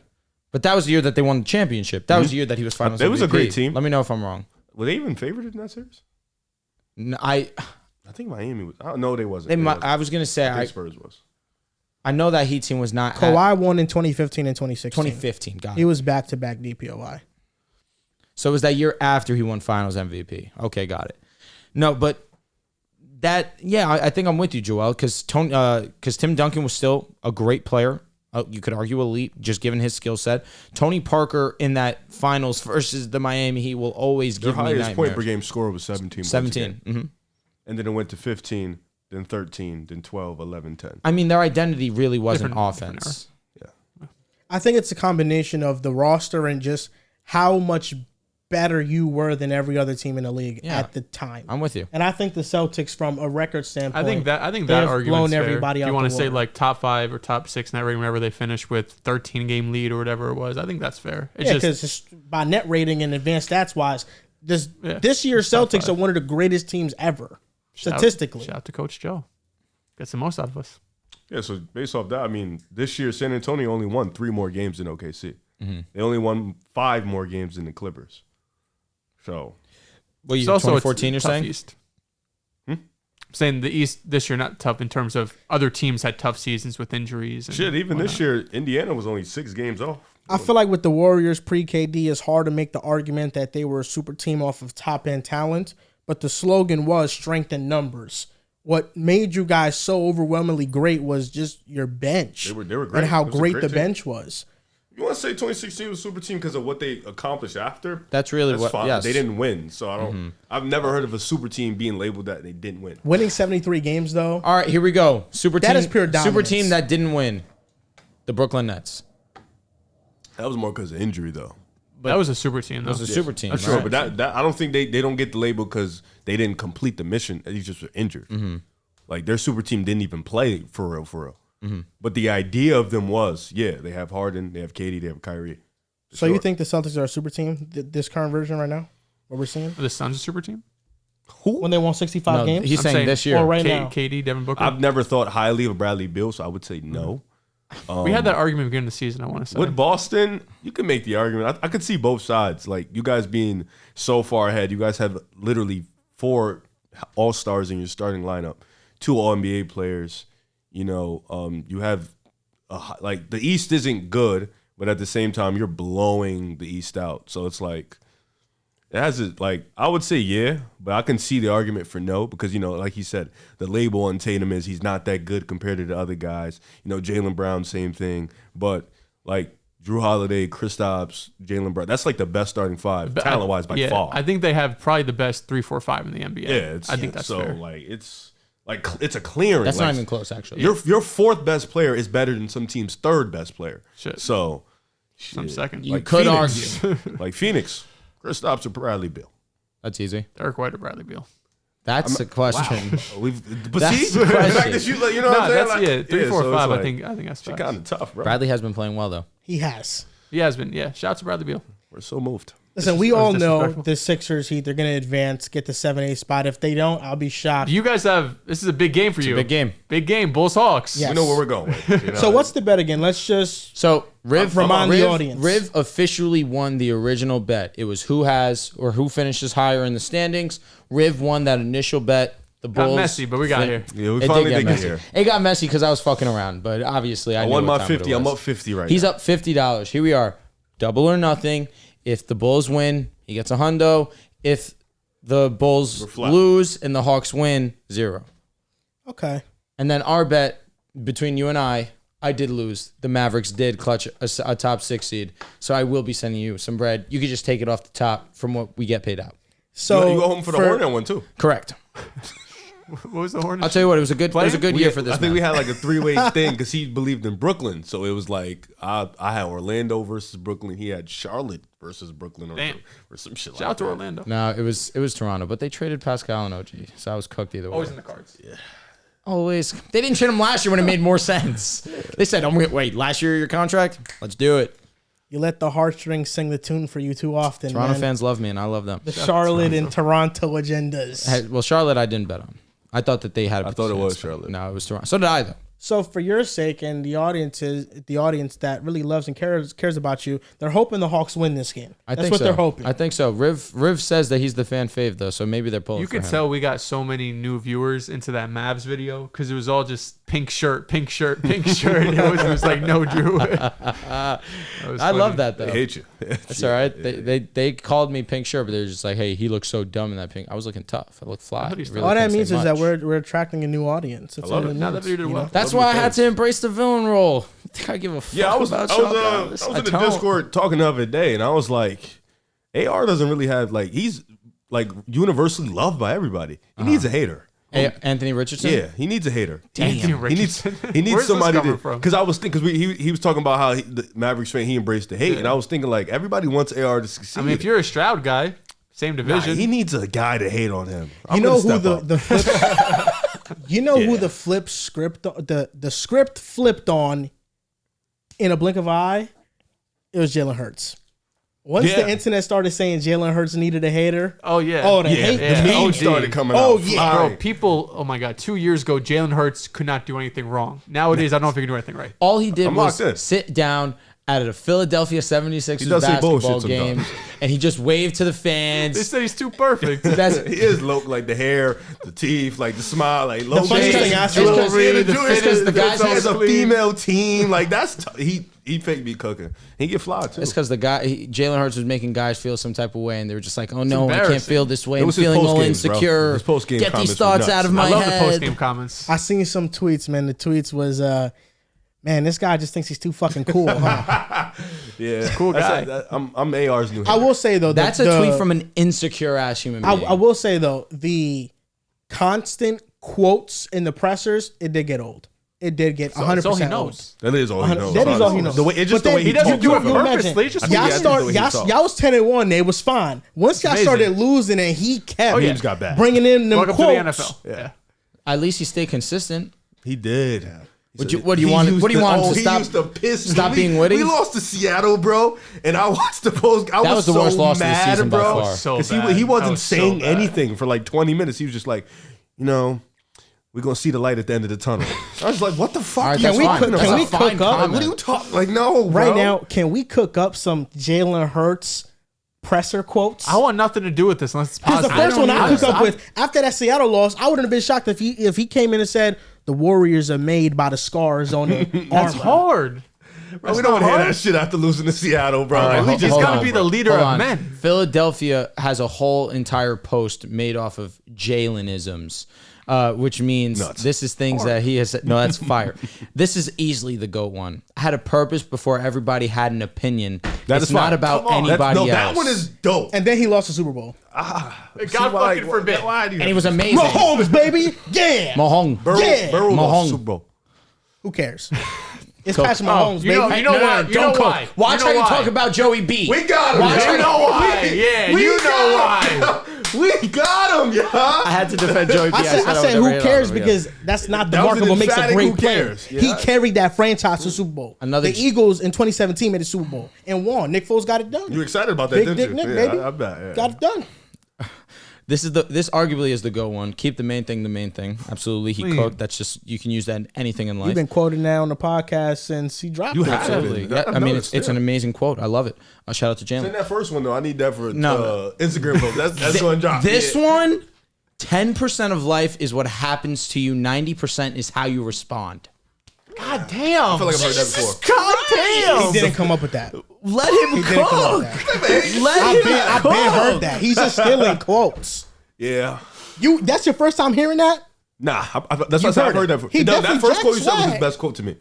That one's. That one's not tough though. The first one The first one I think he moved the came shit up out with of it. me. He Yeah, came that up one with moved that. the He shit came out up of with me. that. He came Wait, up- what do you mean he didn't come up with this Nah, one? I've heard though? that You're type of hating. quote before. No, I've The heard 10%. I've heard that. Quote. You either win or you learn. Oh shit. That's mid. That's mid. Yeah, bro. Come on. I didn't walk through all that fire just to smell the smoke. See, come on, bro. I don't want to hear that shit after losing to the Giants, bro. I don't want to hear that shit like at all, bro. Like, Bro, but this is a good quote though. you have to understand, it's not the quotes. It's the No, timing. that's all I care about. It's the timing of when he says this shit. Like, What do you want him to say after Here's a that bad Seattle one. L? Here's a bad tough one. loss. We'll get back to it. Simple. Just keep it. Keep This it is simple. this is the worst one by far. Just trying to be a coffee bean. What? Here, I'll read it. An interpretation. After saying this in 2021, Hurts offered his explanation. Whenever I say coffee bean, you've got the carrot and the egg. You put an egg in boiling water, it hardens what I'm up. It doesn't affect anything. The carrot softens up. The coffee bean spreads and gets stronger and impacts the people around Take you. notes. I'm trying to be that coffee Take bean. notes. Why did he cook? Now let me ask you a question. It's a Sunday night. He lost to the Giants. He goes up there. I'm just trying to. You think you want to hear that, bro? Like it's aggravating, bro. Like Jalen-isms. he's a funny guy though. Yeah, no, I'm AR's new hater though. We're Okay. here. We're here. Okay. Got to lock in, bro. Disgusting. Yeah, I'm sorry, bro.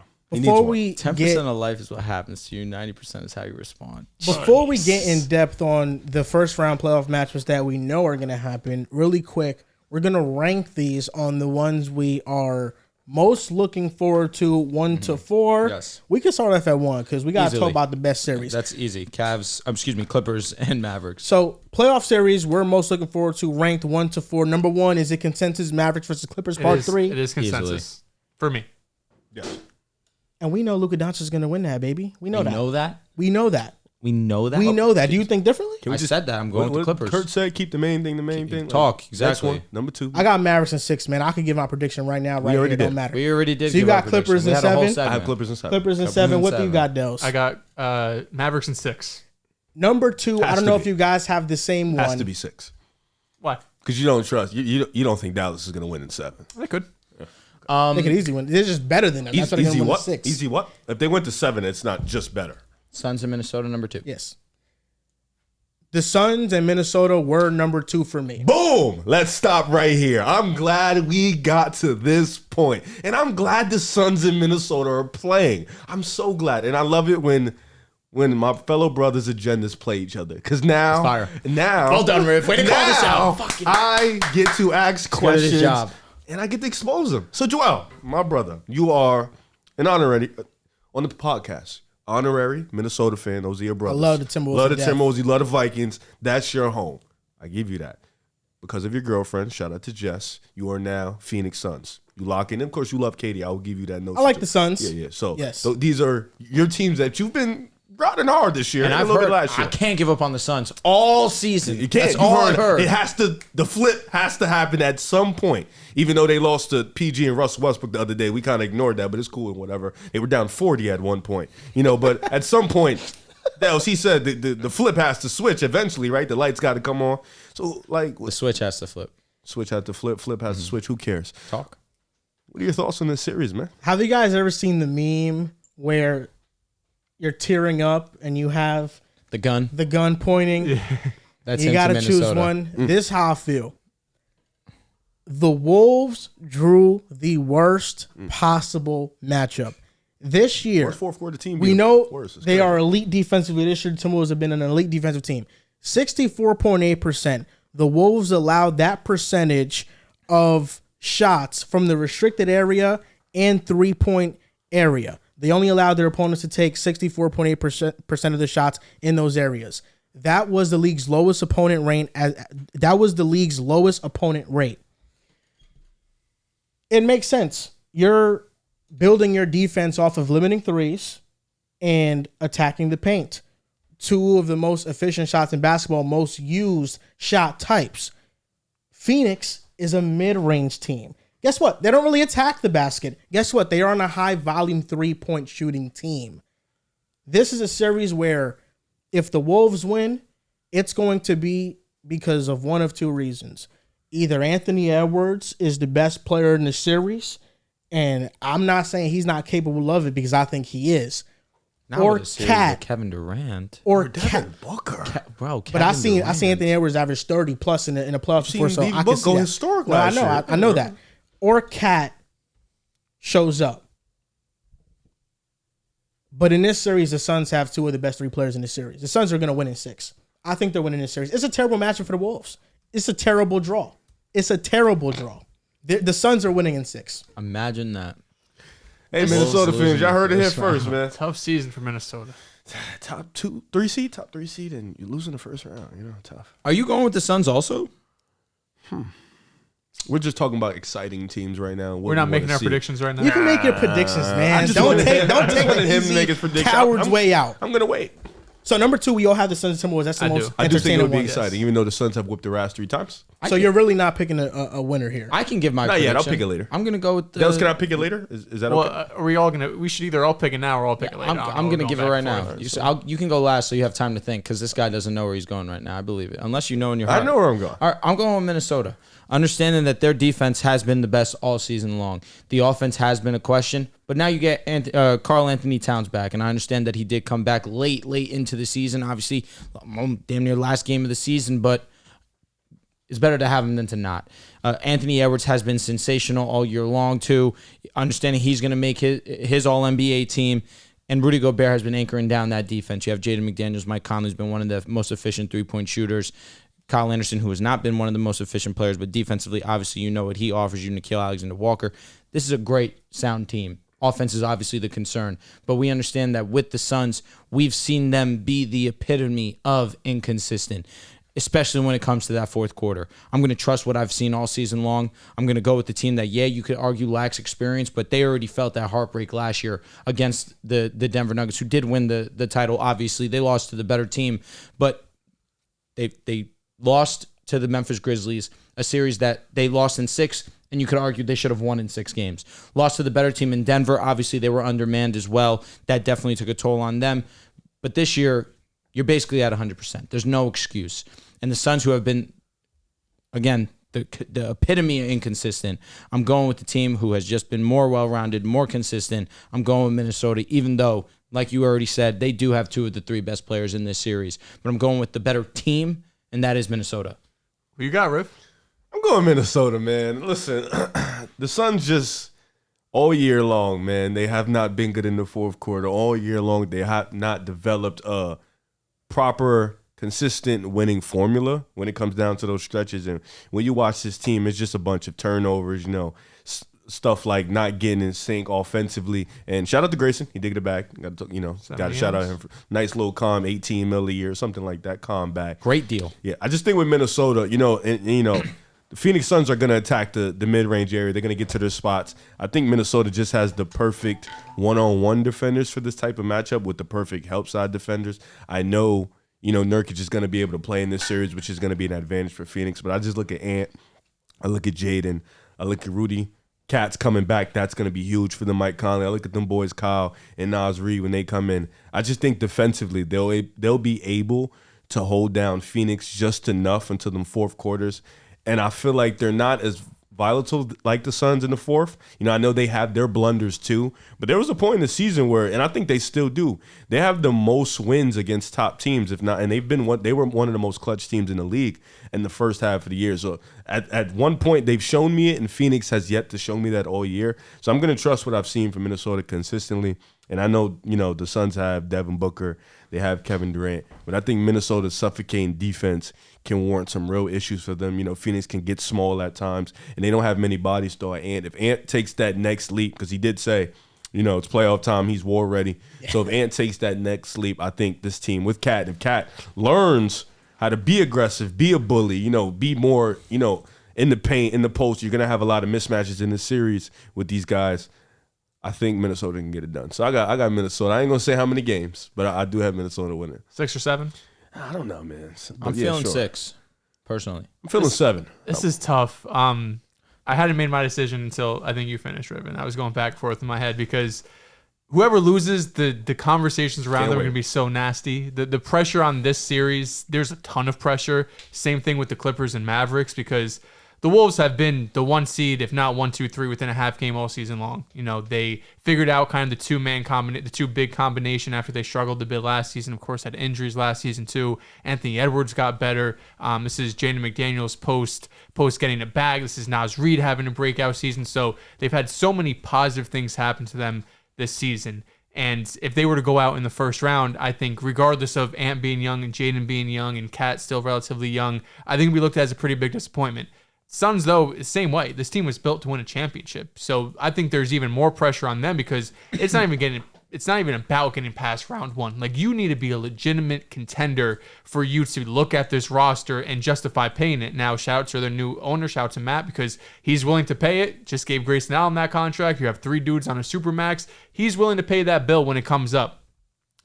It's a battle of 2 styles between this team. You mentioned it, Joel, because no team takes more mid-range jump shots than the Phoenix Suns. They have some of the best in the NBA. I don't blame them for doing it, but it definitely takes away some of the, I think, defensive upside of the Timberwolves when you have a guy like Rudy Gobert who is the best in the NBA in terms of protecting the rim. So when you have KD and Devin Booker being able to get to their spots, although they're going to have to beat some of the best perimeter defenders in the NBA when you're going up against Jay McDaniels, going up against Anthony Edwards, I think I just trust the body of work Minnesota's given me this season over the Phoenix Suns. They both struggle in the fourth quarter. I know the Suns have been terrible. Minnesota's bad in the fourth quarter too. They're just not historically bad. So I think this is going to be a 6 or 7 game series, but I would take the Minnesota Timberwolves here.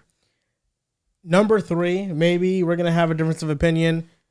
I have the Pacers and Bucks. Ooh, okay. I have Pacers and Bucks just because if the Bucks lose, that's one of the biggest stories of this NBA offseason. I have Pacers and Bucks because I feel like they've given us like high, like primetime basketball every time they play. Let me ask you, is it a big story if Giannis doesn't play? At all? Yeah.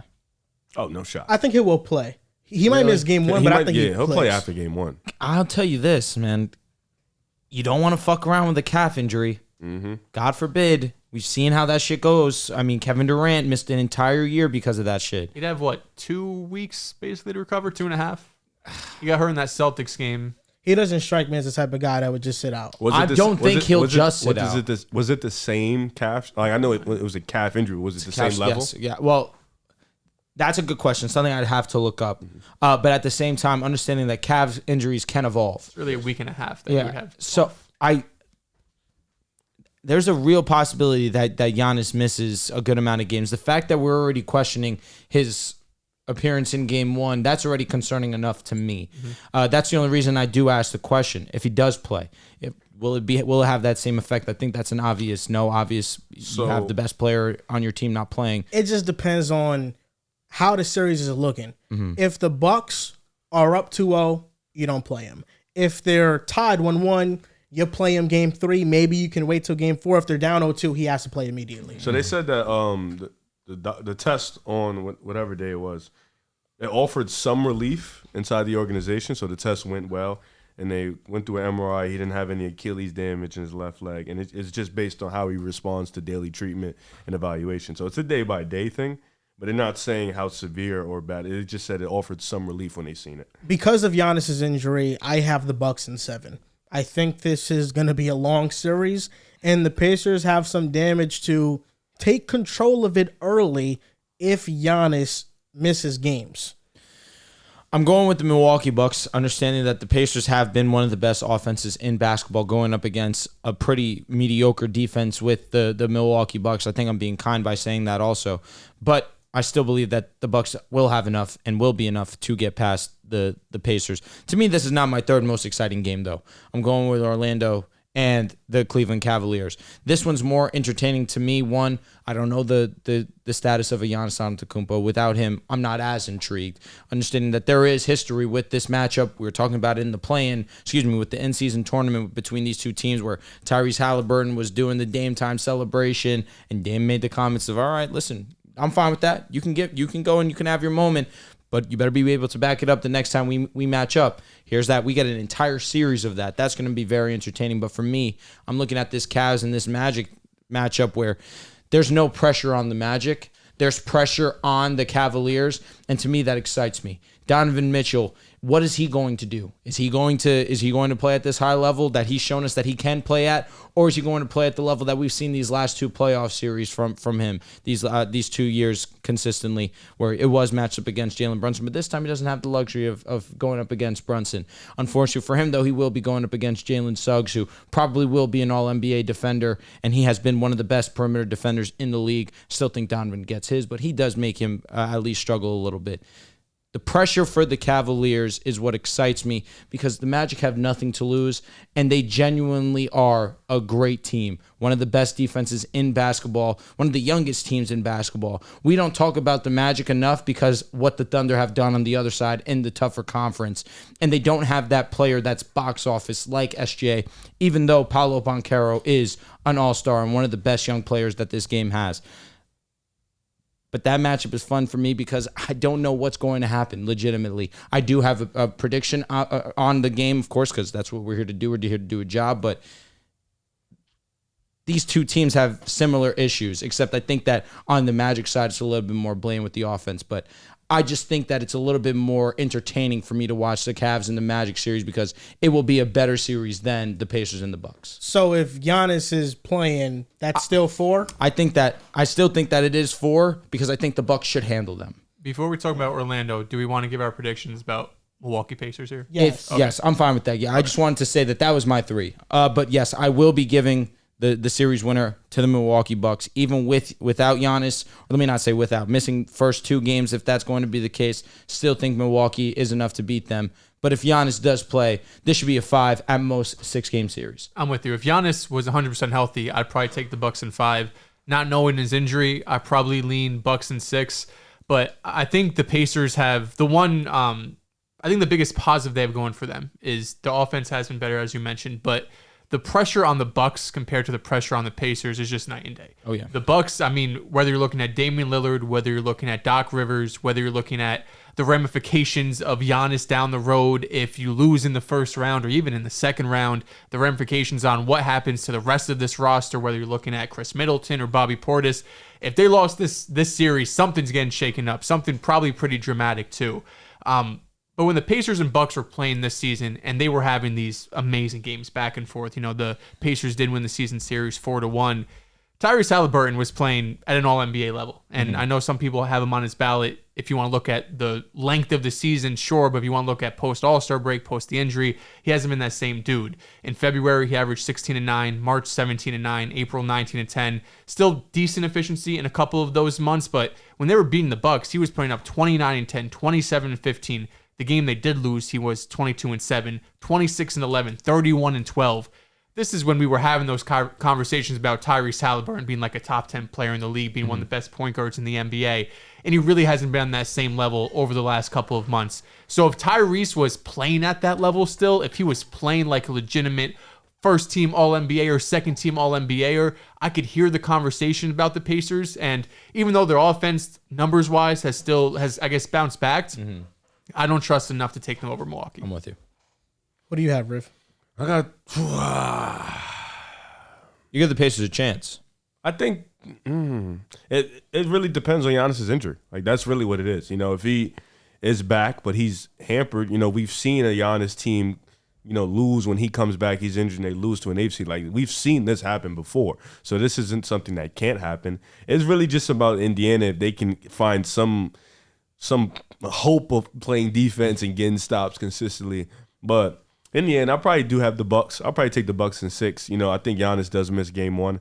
I do think, like you mentioned, this is really more about the ramifications about what can happen. Like, Dame is under a big microscope. Like, the pressure, he has the most pressure in this series by far. Not even close. Like, it's a seismic gap because I think he has to, not only has he had an underwhelming regular season, but he now has to kind of like go in, play great. You kind of probably have to carry because Giannis might not play game 1. So that's even extra pressure on you to steal, not even steal, but to get that game 1 in Milwaukee. With Indiana, I feel similar about the Magic. I don't think there's any real pressure on them to kind of win this series. I just think there's pressure to play well or not be embarrassed. I think there's a difference. I think you go in, you have the confidence. We played them in the in-season tournament. We beat them.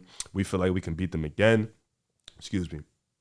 So I think they should have that confidence to go in there and just be competitive. Maybe if you win, that'd be a great season for you. But nonetheless, you want to kind of make your statement and be like, we're here in the East and this isn't a fluke. But I do have the Bucks in 6. 7. Oh, 7. Yeah, it really depends. Like, if Giannis... This is more of a Dame thing than Giannis. Yeah, because I know Dame's going to... I don't even know. Like, it's just been the first round. Yeah, but it's been such a weird year for him this year. Like, I don't even know. Like, and I think... Hallie, with the way he's played against them, this is a matchup he likes and he favors a lot, and I think with just the way the Bucks play defense, they'll play a lot of drop coverage. Indiana is a flow and pace. They run, they gun. This team is old. They'll be able to get up and down the court pretty fast. Like, the matchup isn't as crazy as we think it is. So I think Indiana can legit give them a fight. Now, if Giannis was fully healthy, I'd say Bucks in 5. But since he's not, he might miss 2 games. You never know. I feel a game 1 Dame masterclass. What is that? 35. Okay. It's cool. And they win. A Dame masterclass is like, you give me 40. I need 40. Okay, well, 35 and a win in the playoffs. 35. Calm down. Jesus. Against the Pacers? 35 is a lot of 28 points. He just averaged 24 in the season. 28, yeah. I expect to go up 6 points. And I said 35, and that's still a fucking amazing game. I don't know about without Giannis, though, he needs to take over. He needs to give me 30 I don't care if he takes minimum. 50 shots. Go do it. Okay. Like, who else you going to get a ball to? Middleton. Cool. Bobby.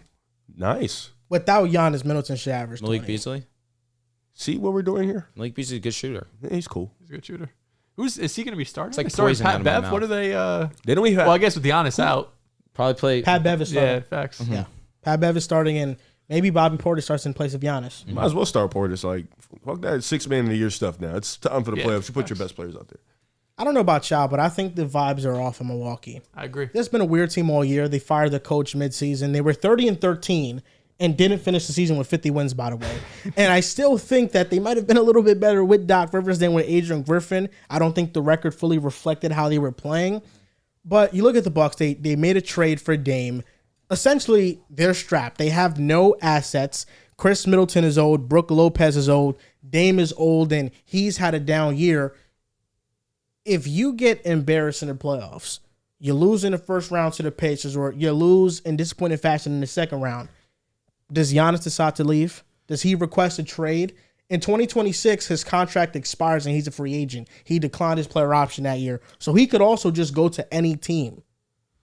It's not out of the realm of possibility. He's already gives said it one more year. I think so too. I don't think it'd be this offseason. You can't make it 1 year where Dame is not what you were expecting and then you suddenly bounce. Dame is still the best player that he's had as a co-star while he's been in Milwaukee.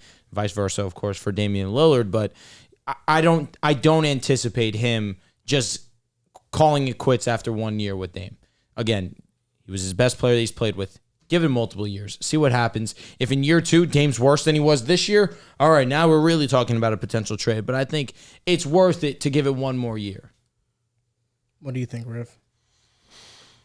You have to give it 1 more year. Like, you have to. I think with Dame, he's getting up there in age. You know, the value of him isn't going to be as high as you want it to be, especially with the way he's playing. So and with Giannis, you kind of have to give it, like, I think with teams like this, you have to give it one more year just to maybe, because it's the first year, the demo year. Now you give it the next year, you go out there, you drop your full album or whatever, see how fans really feel about you. So I do think, but here's the thing, Brook Lopez, is he going to retire at the end of the year? He's getting up there in age. Middleton, it's hard. When he does play, he's effective, but, he's in and out the lineups. Ankle injury really so it's like in their roster, it's going to be hard. I believe they're going to be over the second apron, so it's going to be hard. And they don't have many picks. I don't even think they have any. They traded like 5 second-round picks for Jay Crowder. That was nuts. But they didn't know this rule would happen. But at the same time, nuts regardless. So this team, they're probably just because of they're going to be so stuck in like limiting what they can do roster-wise, they'll probably just run it back. The fourth playoff matchup I have is the Magic and Cavs. I think this is going to be a slugfest. Very ugly basketball. It's going to be an amazing, ugly basketball series. Under 100 points. I was going to say, how many games are going over 200 total points in this series? Shit. I feel like we're going to see a lot of 88 to 90 type games. 2 at most. I have the Cavs in 6. I do understand the arguments for Orlando. Their defense is suffocating with Suggs and when Jonathan Isaac comes in the game. But I look at the Cavs and their matchups versus the Magic's offense. The Magic's offense is pretty terrible. And you can put Evan Mobley on Paolo Banchero. I think that's a very good matchup for Mobley. And that gives me a lot of relief in how the Cavaliers can really suffocate the Magic's offense. And they don't have the shooting that the Cavs have. I think the difference in this series comes down to perimeter play. And they're just a better shooting team. I'm going to be going with the Cavaliers in a hard-fought 7 games. I think that this could be a stepping stone for the Orlando Magic so that you go into next season. We already understand their needs. Shooting. Figure it out. There's no way that Joe Ingles should have been the only move that you made to get better at the three-point line. Credit to Jalen Suggs for taking the leap that he did this season. I feel like he's been one of the unsung heroes in terms of most improved players because we have Kobe White. Obviously, we have who's going to be the winner in Tyrese Maxey, but Jalen deserves his flowers too. His improvement on his jump shot. We understand that his defense has always been at this level, but really taking it to that next level where now he's going to get the true recognition that he deserves with what I'm assuming is an all-NBA defensive team.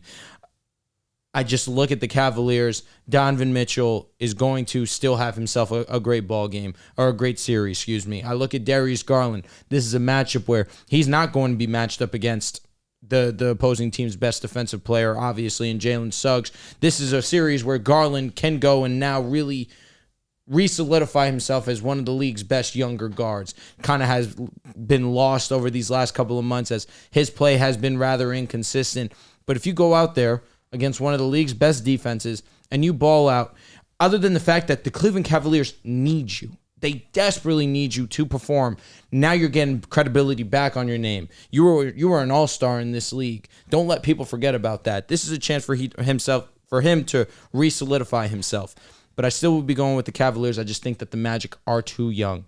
But it will be a hard-fought 7 games, and this will give them the experience that they need. Mr. Dehls, you have been still picking this series. I have been. Damn near all of these because I didn't know we were doing playoff predictions today. So I had to, wrap it up. Nice. This is close, though. I agree. I think it's going to be a really ugly series. And by ugly, I mean just struggling scoring the basketball. The Orlando Magic have been one of the best defenses in the NBA, really post All-Star break, too. They've only gotten better. I believe they're best defense in the NBA post All-Star break, even better than the Minnesota Timberwolves.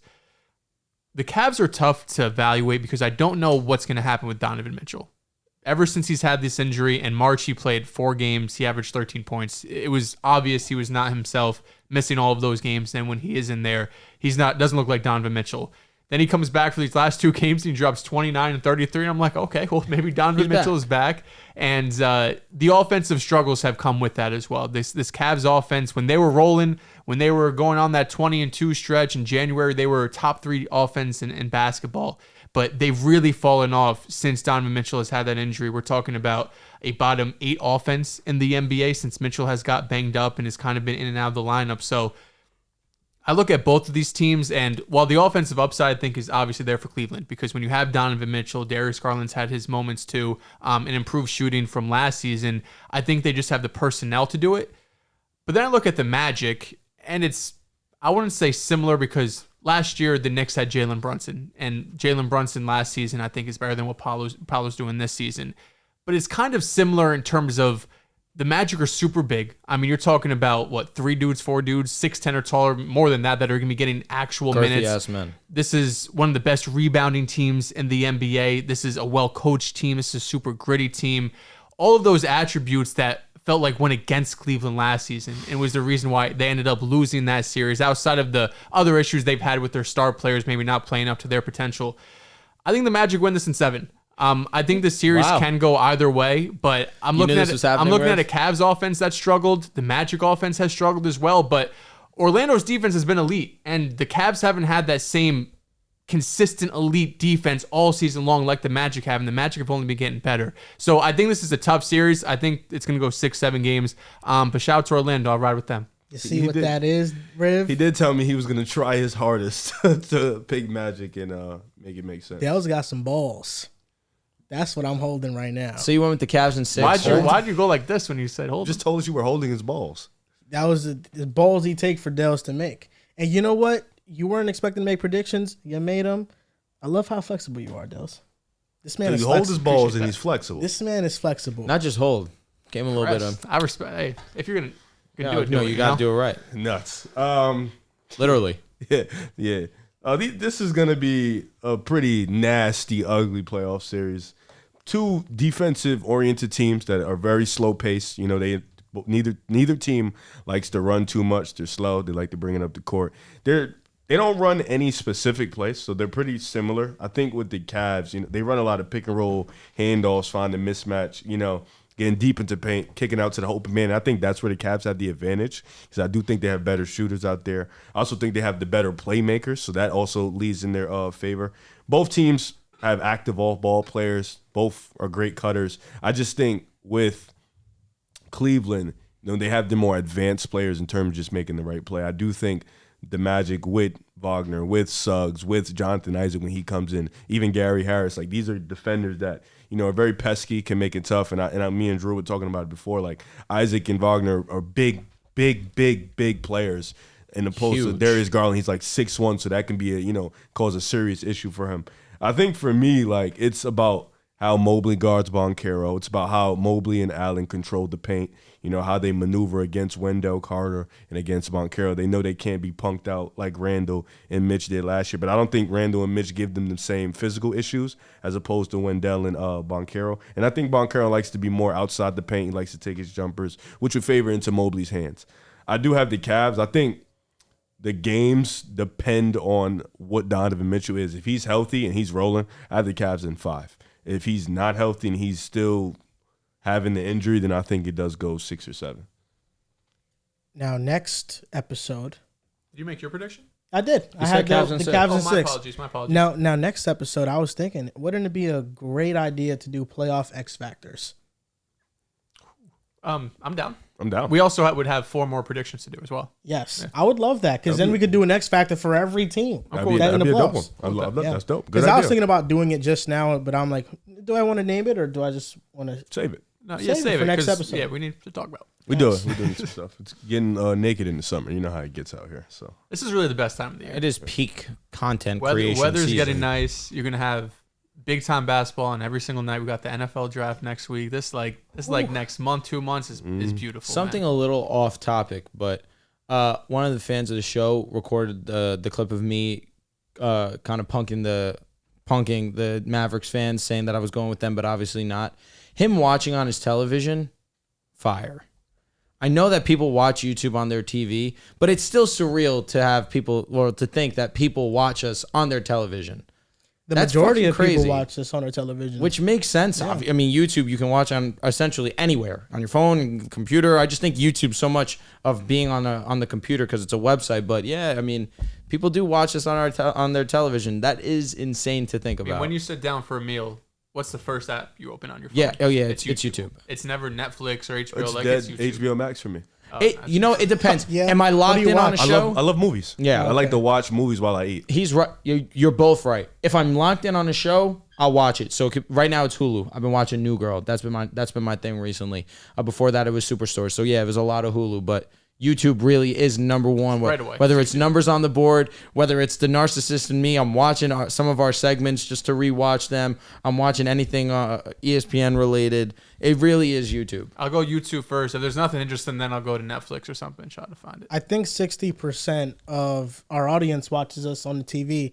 They've made YouTube very user friendly on the TV because now you can read comments on the TV. Wow. Yeah. You could even go and you can read comments. You can't type out any comments, but you can read them. Wait. So you were going Cavs in 5 locked? Yeah. He's hilarious for that because he just tweeted Cavs in 5 Magic fans. I still fuck with you. Cavs in 5, man. We're here, man. If Donovan's not healthy, we're fucked, man. If Donovan's not healthy, the Magic can win in 6 games. Yes. I firmly feel that way. Yes. HBO Max guy, YouTube guys. I'm a bit of both YouTube and TikTok. I like YouTube. Most of my stuff is TikTok because while I'm eating, I know I'm not going to be eating long. It's like maybe 10 minutes or 15, 20 minutes sitting. I set the bar up. Like I get my drink here. I set the table. Like I start the movie. Like I have a bunch of movies I have favorite. So I go in my favorite box, click a movie, boom. You be rewatching movies? Sometimes, yeah, but it's like, it varies. Like I like to watch something new every day because sometimes I don't want to watch it. What about when you're in the bathroom? What do you put on? YouTube. Bathroom is YouTube. No, bathroom is Almost TikTok everything most is YouTube. definitely. It depends Bathroom on is how I TikTok, shit. too, Like some videos I can't watch because the shit just not allowing me to Depends watch. how long I'm in the bathroom too. That too, yeah. YouTube is usually quick for like bathroom stuff for me. It's just different because I feel like with YouTube, if you're sitting down watching it, It's gotta like be okay, horizontal. I'm going to Sure. watch this one video. Where TikTok, when you sit down, you're kind of watching like 10. The only thing that's bad about taking a shit and watching TikToks is that when you're Staying there done, too long. and well, that too. Yeah. But when you're done and you Happens have to to me a wash lot. your hands and you're just stuck on the same video and it just loops and loops and loops and loops and loops and I'm just like, damn, I'm tired. I'm like with my elbow, I'm trying to swipe to get rid of this sound. Dr. Gerber was pocket watching Caitlin Clark's rookie contract. Nah, I did see it and I'm kind of upset that they did that because they did that for one reason and one reason only. To kind of, this woman is getting generational hype, and then they're trying to bring her down with a contract that's still more than average of what a lot of men make. Yeah, I mean, she's getting paid a lot of money to play basketball. Yeah. She's gonna make 20 times that off the court. An advertisement. She's already making bands off of She made off of State Farm. I wish they would get a little more though.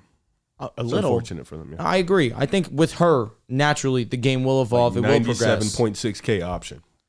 Listen, I swear, I say this as someone who I do fuck with the WNBA.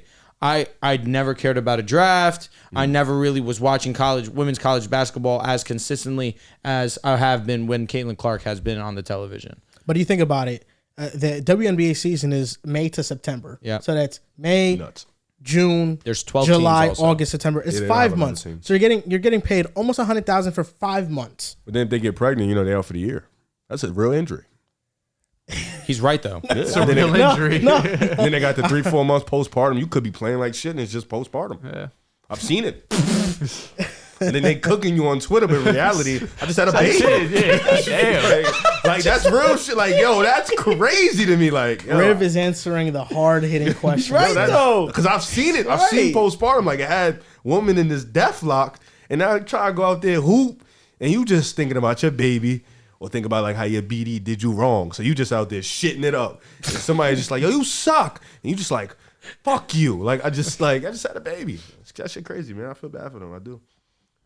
Should there be a rule that WNBA players they shouldn't get pregnant during the months of where the season is going to go on? No, they should not. Yeah, you should make that a rule. Should that ever be written in the contract that we need you for the season? This cannot happen during this set of time. No matter when they do it, You're it's fucked 9 months. no matter Yeah, what. You're fucked no matter what. No. Yeah, you're Not cooked. really. If it happens, if it happens in test me. Let's do it. July, You're cooked because you still have to recover after you have the baby. you're right. I know. But you might miss a month or two, not the whole season. Listen, if there's a time to get pregnant during the WNBA season, you said it's from May to September, correct? If there's a time, It's literally the last game. you got if it happens in August, you're okay. You can play with that baby inside facts. of you for a month. If somebody hits you in your stomach, damn. It's not ideal. Playing basketball pregnant, it's not a good idea. Does not sound good. No. How many times you think they have pregnancy tests at the arena? Not. I mean, I'm sure they're there. Like in the locker room? Yeah, like you know how we get drug tested? Like you think they be getting like They probably get drug tested too. They get drug tested and pregnancy tested. They have. Imagine they on their period and they hoop. Yo. What, I mean, what do you mean by that? Because I know a female, when she gets on her period, she can't even go to work sometimes. Like it's that bad. Oh, I can tell you that those women play while they have their period. Nuts. Once a month. They play through pain. Every month. Shout out to women. They're a lead. They're a lead. Shout out to women. Because Caitlin Carr giving you 50. She could have been on her period during the tournament.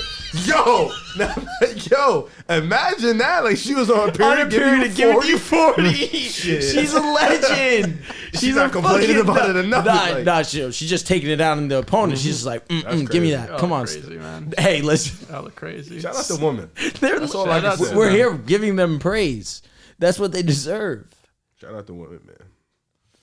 Shout out to the women. Funny I know we though. only got like a 0.7% watch for women, but shout out to the ones. Yeah, watch. facts. Probably just your mom, but She is a My strong. mom does watch. My mom Shout watches. out. shout out to All the right. mothers, man. My mom doesn't watch. No way. Mom, no way my mom watches. No shot in hell. So what do y'all think about this? The streets are saying that Cody Rhodes is losing aura. I've been telling you this. Really? I'll fuck with Cody. How long have I been telling you this? He's just always been a Just Cody because he won the hater. belt? It's easier to chase the championship than it is to have it. Be the champion. We're going to look back on Roman Reigns, and we can legitimately talk about being the best champion ever. Having the champion, epitomizing what it is to be a champion. That was Roman Reigns. Cody, his whole stick is chasing the championship. I'm very interested to see how he is with the championship, how he's going to defend it. That's going to be a huge part of him being a champion. Have they But how are announced you? who's his first guy going to be? Not yet. But how are you going to act? Because you kind of had this whole underdog mentality, but now you're not. You're not an underdog. You're at the very top. Well, how are you going to adjust to this? Cody Rhodes still got some of the best fits in the game. He's still got one of the best entrances in the gonna be game. there every He's got week. Cody Rhodes Yeah. got that. You seen the promo for Backlash? It looked very heelish. The cover of Cody Rhodes on Backlash. So who knows if he takes that turn in his story? But I will say this: Roman needed to lose the title for his story to start becoming more interesting to watch again. Because now, since he lost the title, we are now looking at Roman Reigns like this is the redemption arc. This is his way, his pathway back to the top. And you've seen that they're bringing some other Samoans into WWE, like Jacob Fatu signed and Tonga debuted on SmackDown. That was So it could be a Civil War. bloodline civil war. Yep. And I think that's a better setup than Roman just continuing to be champion and just never losing it. Because he can't lose it anywhere that's not WrestleMania. I wasn't mad because his promos were gasoline as the tribal It doesn't chief. happen often, though. Yeah, because he's not on the show. I know. I'm fine with it. Quality over quantity.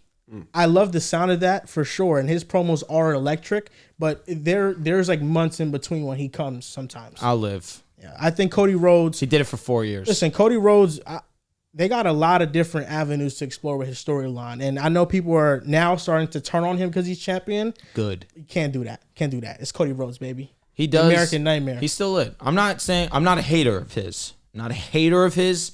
He's just sometimes a little cringy. He has a great story. I'm happy that It's he's his champion. lisp. That's what it is. I feel like that's not what it does for me. I don't have issue with people that have speech impediments. I don't have an issue with them either. He is It just a sounds little like you cringy. do. It's not an Right? issue. Like I didn't even think about the list. It's not an issue. Didn't It's even know that just one. somebody like Roman Reigns is gonna sound different and more of a villain than Cody Rhodes. This is what it is. There's going to be conversations about Roman Reigns' promo when he said that essentially all of WWE is his. Yeah, they're going to write stories about that. That's one of the most aura-filled promos ever. Tweet off. Which one, man? Shout out to WNBA players. Oh. They get out the mud. Did you mention Did you mention the period Nah, thing? I ain't want to go too deep. That's just for the podcast. Yeah, watch the show. Man. Maybe that might be a TikTok. You clip. should have Who knows? asked. So I honestly, I hope so. You should have tweeted out straight up, like, "Yo, this is a message to the WNBA We players." can't have that be a TikTok clip. No way.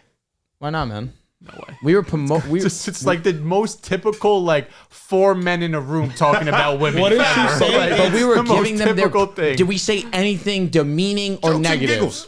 What did No, you say? we're It's fat praising them. boyish still. Yeah, it's not even like, I don't think disrespectful or negative, but it's just so like stereotypical 4 men I know type what you shit. mean. Message to the WNBA players: how often do you play on your periods, and if so, do you play better or worse? You're welcome. Because bro, they do. It's inevitable that they do. What'd y'all think of UFC 300? Oh my God. Movie. What a viral movie. I need Alex to fight in 3 weeks for the heavyweight. He said that on the after. I just don't know if I want that for him. 3 weeks is crazy. I'm with it. I mean, let's be honest. Brother barely got hit. No, he did. He barely fought. I mean, we're barely going to count that as a fight. What was the question again? Message to WNBA players. Mm-hmm. Do you play on your periods? And if so, do you play better or worse? Okay. Do you play? Oh, you're actually tweeting that, Riv? Yes. Oh, okay. Oh, On your account? Yeah, Mike. Okay, good. Yeah. That was I'm gonna not pick a side account. Drew here. I don't jump on the pick a side account and start doing shit. We know what we know what he does. Yeah, we know this guy's a sicko. What do I do? What do I do? What the fuck are we talking about? I'm gonna be honest. Okay. Never mind. Never Riv, just mind. being your friend, the two tweet sequence you're about to have of shout out to WNBA players, man. Y'all really got out the mud. The next tweet Tweet being, that tomorrow or next week or some shit. what's it like when y'all are on your period playing? No. I should wait. I think. Listen, bro. I've seen you send out worse tweets. You have. I'll wait till tomorrow. Which tweets are those?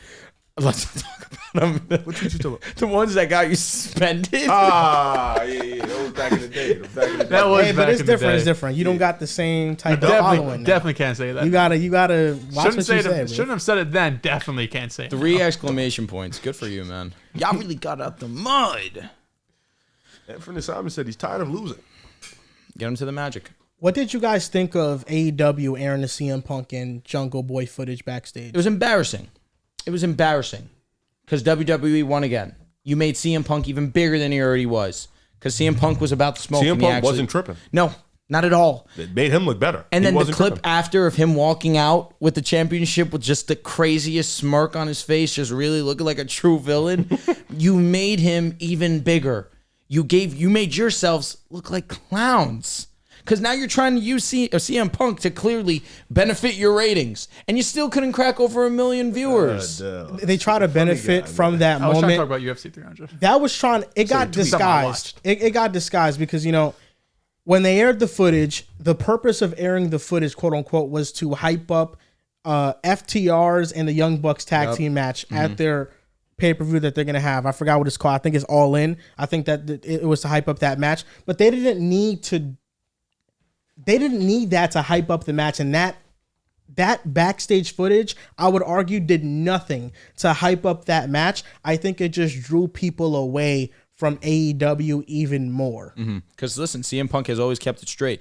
Well, kind of. Where he went on to that podcast and he was saying that he never really did anything over the top, but like he did blatantly punch this dude in the face. But at least I respect CM Punk for being about that action. It sounded like Jack Perry, Jungle Boy, was saying some stuff to him. Yes, I mean, obviously you wouldn't do something like that to that level unprovoked. CM Punk has been known to be a loose cannon, but I don't think he's ever gone that far. But again, I just think that it was a bad look on AEW. CM Punk's not a part of your business anymore. You shouldn't be trying to mention WWE just to benefit your own ratings. But now here everybody is. Now they're coming together and understanding you made a clown move that's only benefited CM Punk and WWE. CM Punk isn't even wrestling, and you're making him bigger than he is already. That's hilarious to me. They're kind of burying themselves. MJF hasn't appeared in a while for AEW. Good. And they're saying that, I'm hoping he goes to the WWE. I'm praying we to need the good Lord. MJF and the Miz feud. That would be generational. That should be And the I'm start. going to be honest with you, as crazy as this may sound, MJF is obviously the hotter dude. He's the better wrestler. I think for the Miz, I know he would go down and just lose, no problem about it. He's just always been a business first kind of guy. I would love to see him get his win. I know he just got that with the tag titles and finally he got his due diligence, but you're going to gift MJF a walkthrough of a feud if it's with the Miz. I'd like Miz to get the upper hand at some point in that rivalry at least. You know who's somebody I feel like the WWE only uses to push other wrestlers? It's Shinsuke Nakamura. Okay. That's a good name. Because Dragunov from NXT, he Dragunov fought on like the Raw. sniper? Yeah. No, he's a wrestler, a Russian wrestler. He's fire. There's a sniper in COD, though, Dragunov. I know Dragunov. what you're talking That's the one that's semi-automatic too, right? Yeah, that gun's cheese. And Dragunov, he fought Shinsuke on Raw and he beat him. Yeah. See, I respect the business guys, but It's a tough career to have. UFC 300 was great, by the way. It was amazing. No, UFC was 300 was absolutely out of this world. Unfortunately, one of my goats lost. Justin Gaethje? Yeah, it's one of my guys for sure. That fight was crazy. Nah, Max straight up told him, "You're gonna stand in the middle." He of knew this he knew ring with Gaethje was me." going to come right to that middle. No, Gaethje of course. no pump. No, but they came in with the idea, hey, we're gonna put on match of the night, especially for the BMF. Always. You're gonna go out there and you're gonna ball the fuck out. But the fact that Max stood there, he had won the fight already, did not have to do this, and put him to bed in the last second. 1 that for second King. left. Jesus. 1 second. Hated that for King. I'm just waiting for my goat Leon to fight, man. Nah, Shout Leon out is to all a the goat. people who had Max Holloway win by points. I'm praying for you. Yeah, no, that's tough. That's a very, very bad beat. Vaughn had that. But Felt shout terrible. out to our guy Alex Pereira. Oh my God! I had to go in 9 minutes. What The fight. the- I The fumbled. Alex fight? Yes. Oh. I fumbled insanely bad. Yeah. Nah, that fight was always gonna end early. I thought Jamal was gonna come in, not get hit early like that. Bro said, "Hold on, I'm good." Bow! Put him to the ground. Alex is so tough. He's so good. We got gifted one of the elite fandoms. We did. Shout out to Undoubtedly. our Shout brother out to Melvin. I love you. I love you wholeheartedly. I'll pretend I'm an Alex fan since the day We I was are. born. We are a day one Alex fan. We were there for his That's true. first UFC fight. That's a fact. We've been rooting for him every single fight. When he lost to Izzy, when he fought Izzy, every single time. We were not rooting for fucking no Izzy Adesanya. Embarrassing. Listen, 2-1. Hold that. 2-1. Kickboxing. Alex I Pereira's don't care great. about No, he's awesome. He's One an and one. awesome fighter. Is he arguably top 3 middleweight ever? Come on, bro. Izzy's a legend too. But Alex is in 2 years. If Alex has a third title, I don't think they'll let him go up to heavyweight. That's kind of nuts. why not? I don't know. That's a big jump. It's it's interim, right? I have no clue. He'll I just probably wanted be to say giving up light heavyweight and then going up to heavyweight. Of course. But I think it would be interim because John Jones was the champ and he had to well, let me say I mean, if vacate because he he got was hurt. injured. If The you pec. fight John Jones, you could just It's nip an L. that. Yeah, you It's can nip an L. that in the butt.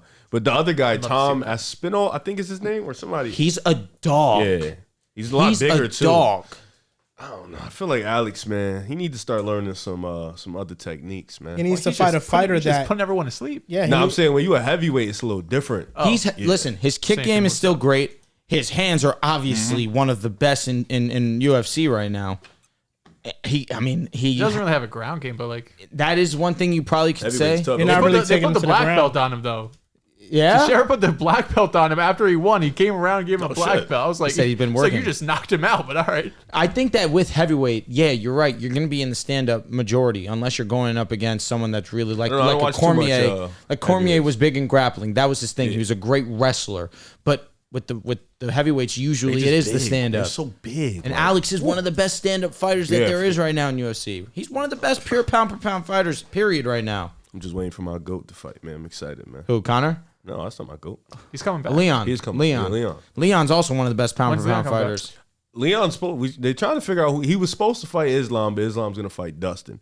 So now they're trying to find him an opponent. I don't know if I want Leon to fight Islam.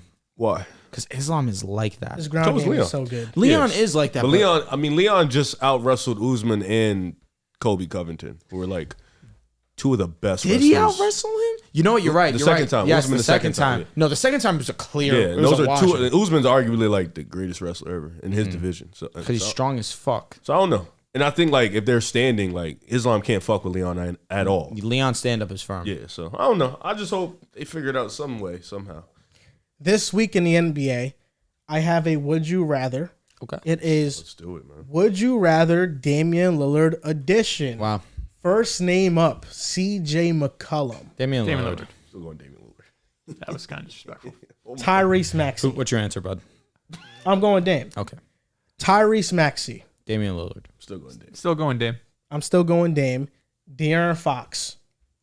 De'Aaron Fox. I think Dame.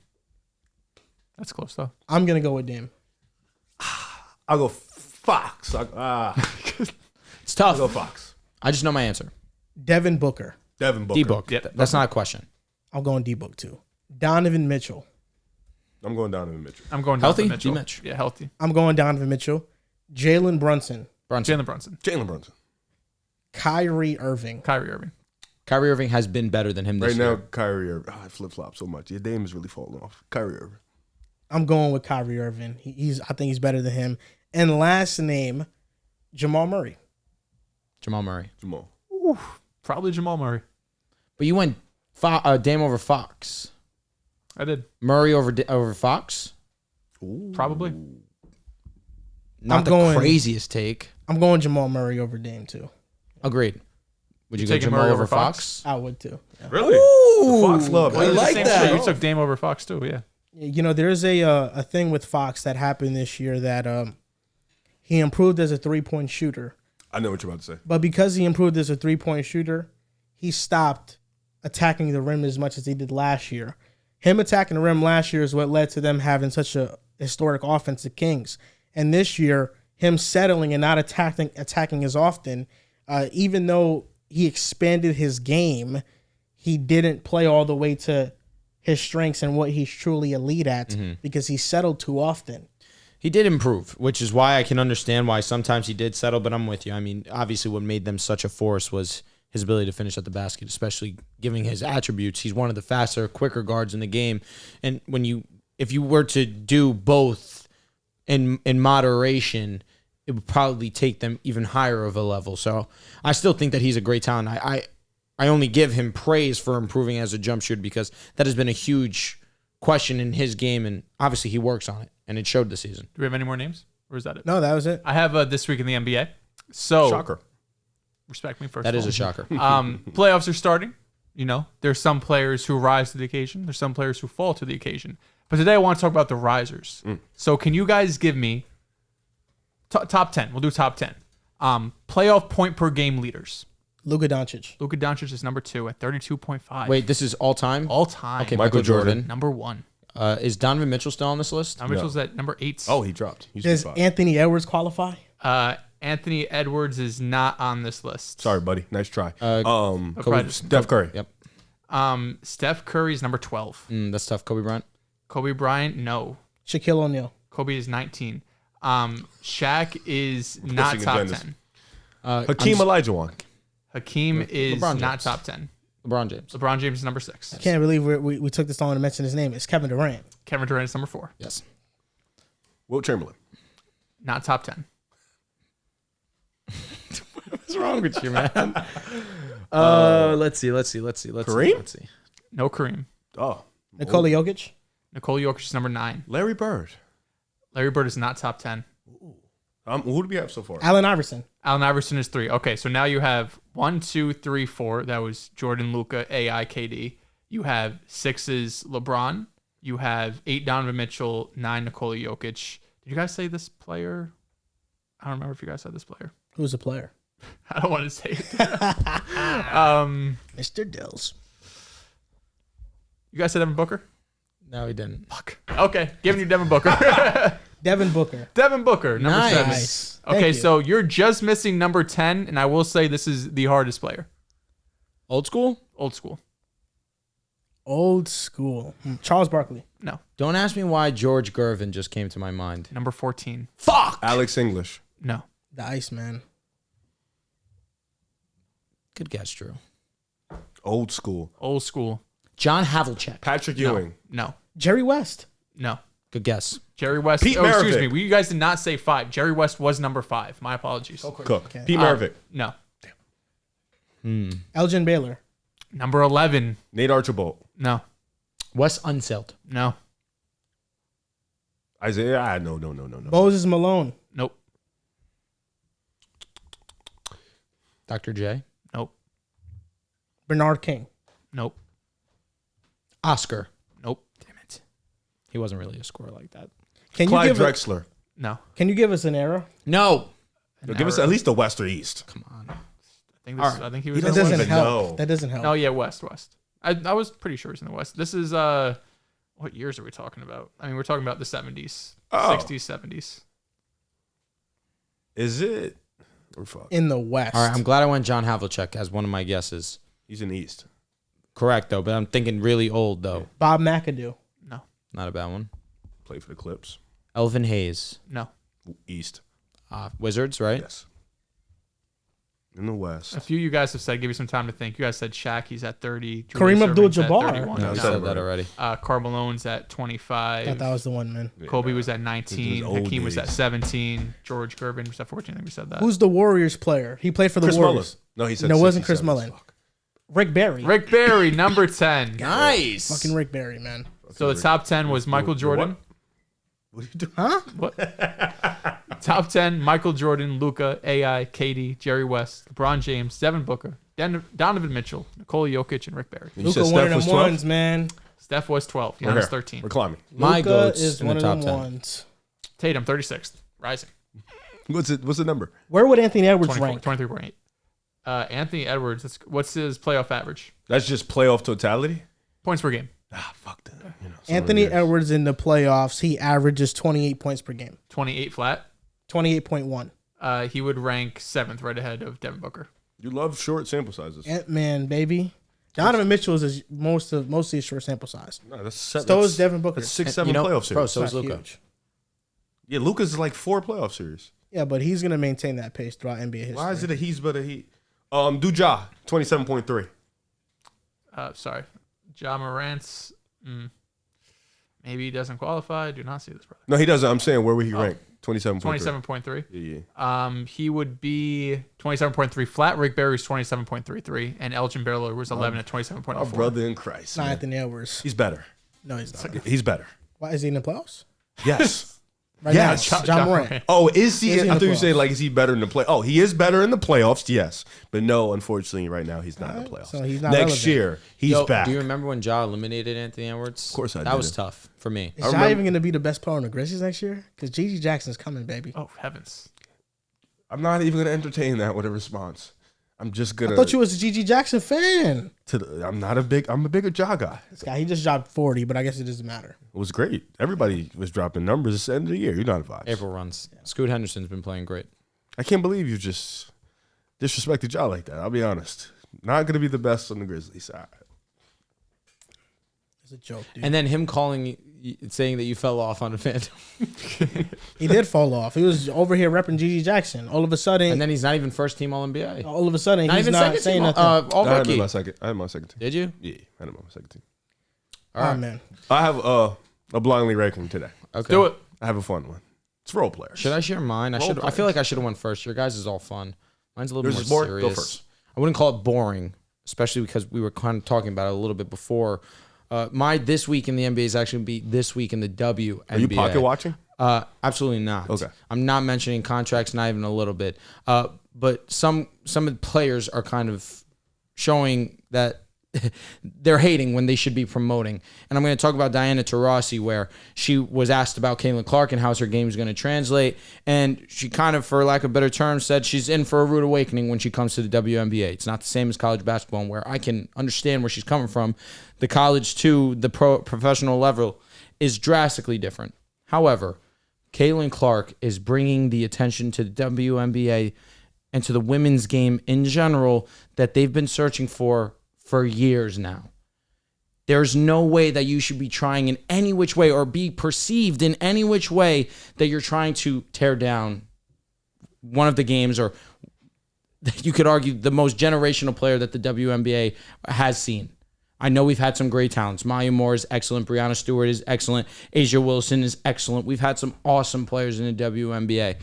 But nobody has drawn the attention to the game the way that Caitlin Clark has. So that's why I wanted to bring light to this, because what is one of the greats, the all-time greats in Diana Taurasi? They call her the GOAT of women's basketball.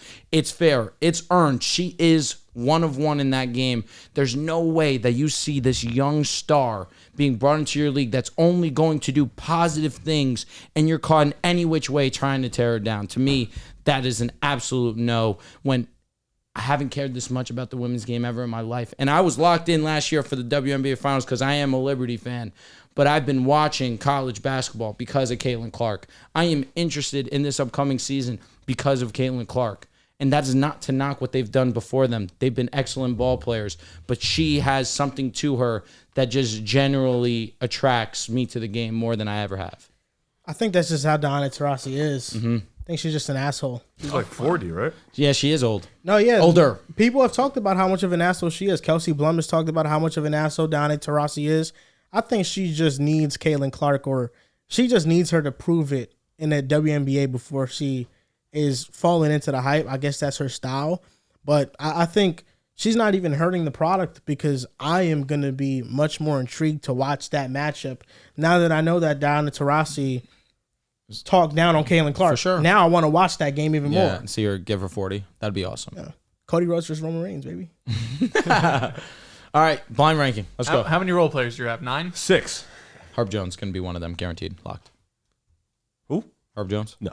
Okay, this list is irrelevant. Blindly ranking role players edition.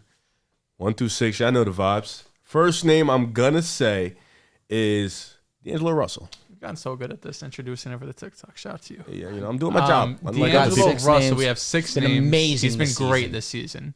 This season, by the way. Yeah. We're gonna lock that in just this year. 3 Just or 4. broke the all-time record, franchise record. I know how y'all get with these 3 and For 4. a season by a I Laker. always want to start in the middle, because then I got some wiggle room. I think D'Lo's 3.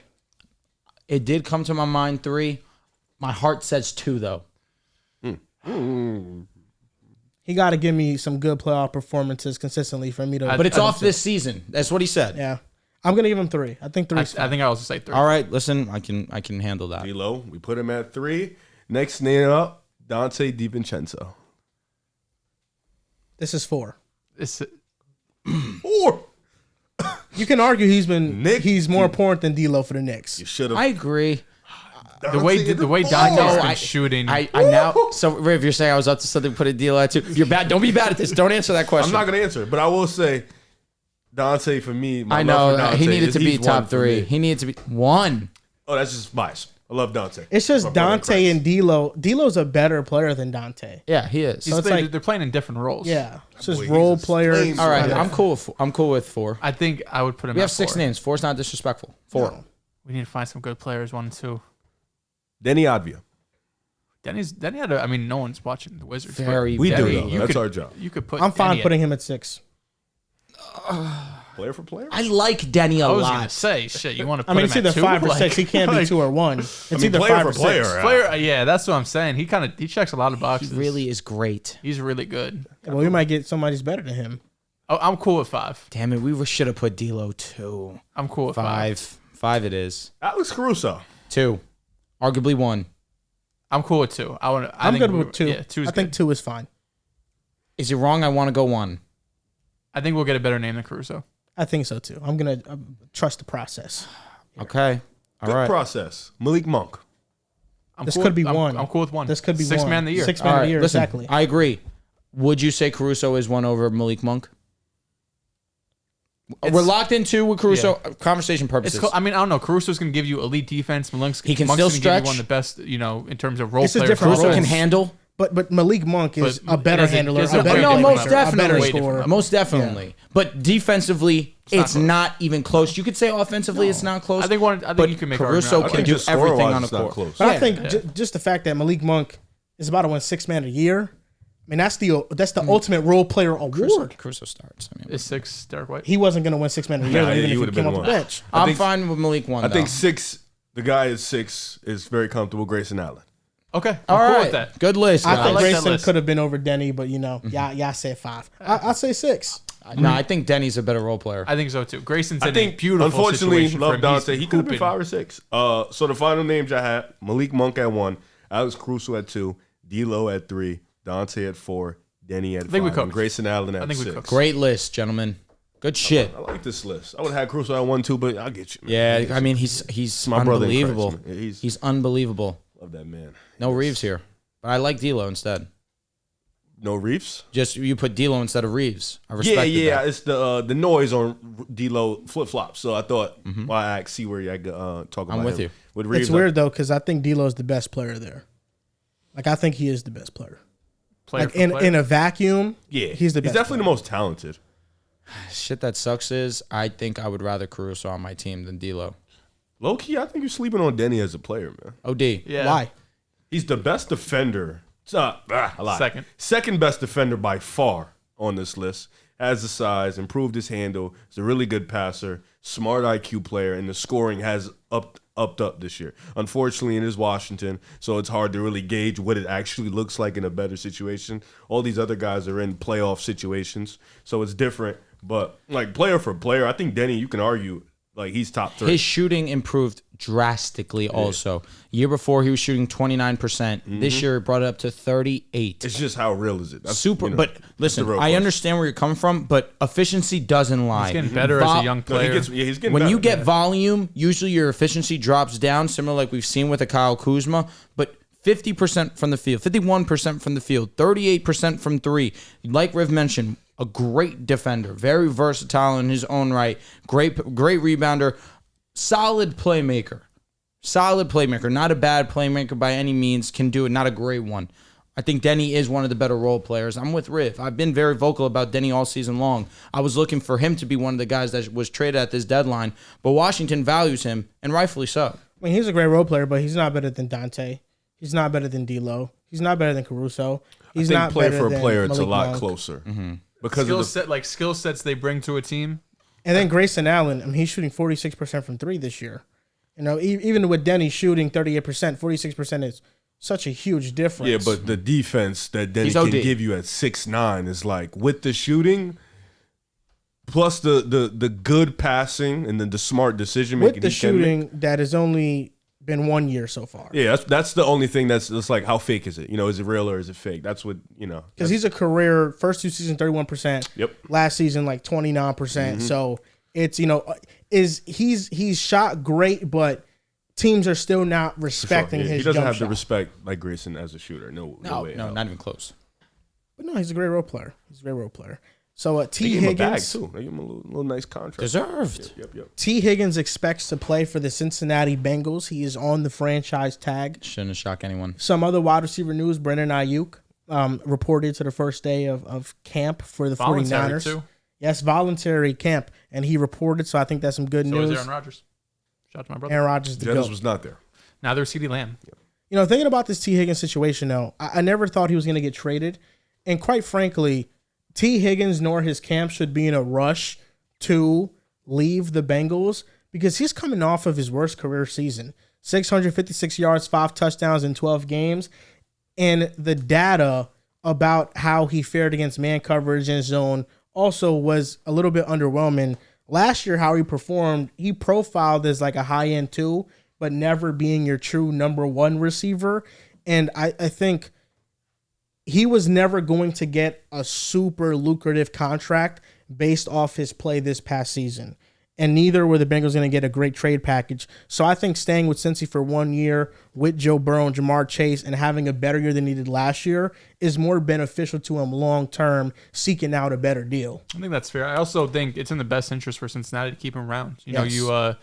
I think there's still a strong chance they take a receiver, probably day 2 or day 3. The fact that you're going to have T for at least one more season, and especially where they're picking, I don't know if they would, take a receiver outside that big 3 that's going to be off the board probably within the top 10 picks. They could be a team that takes, like a Brian Thomas or maybe a Troy Franklin if they want someone to challenge the field vertically.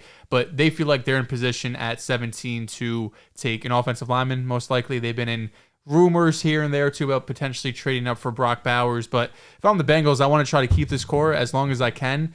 You paid Joe Burrow, you haven't, but you will be paying Jamar Chase a huge contract whenever. That's a matter of when, not if. Least. Him and Jettas, whoever gets that contract is gonna break the record.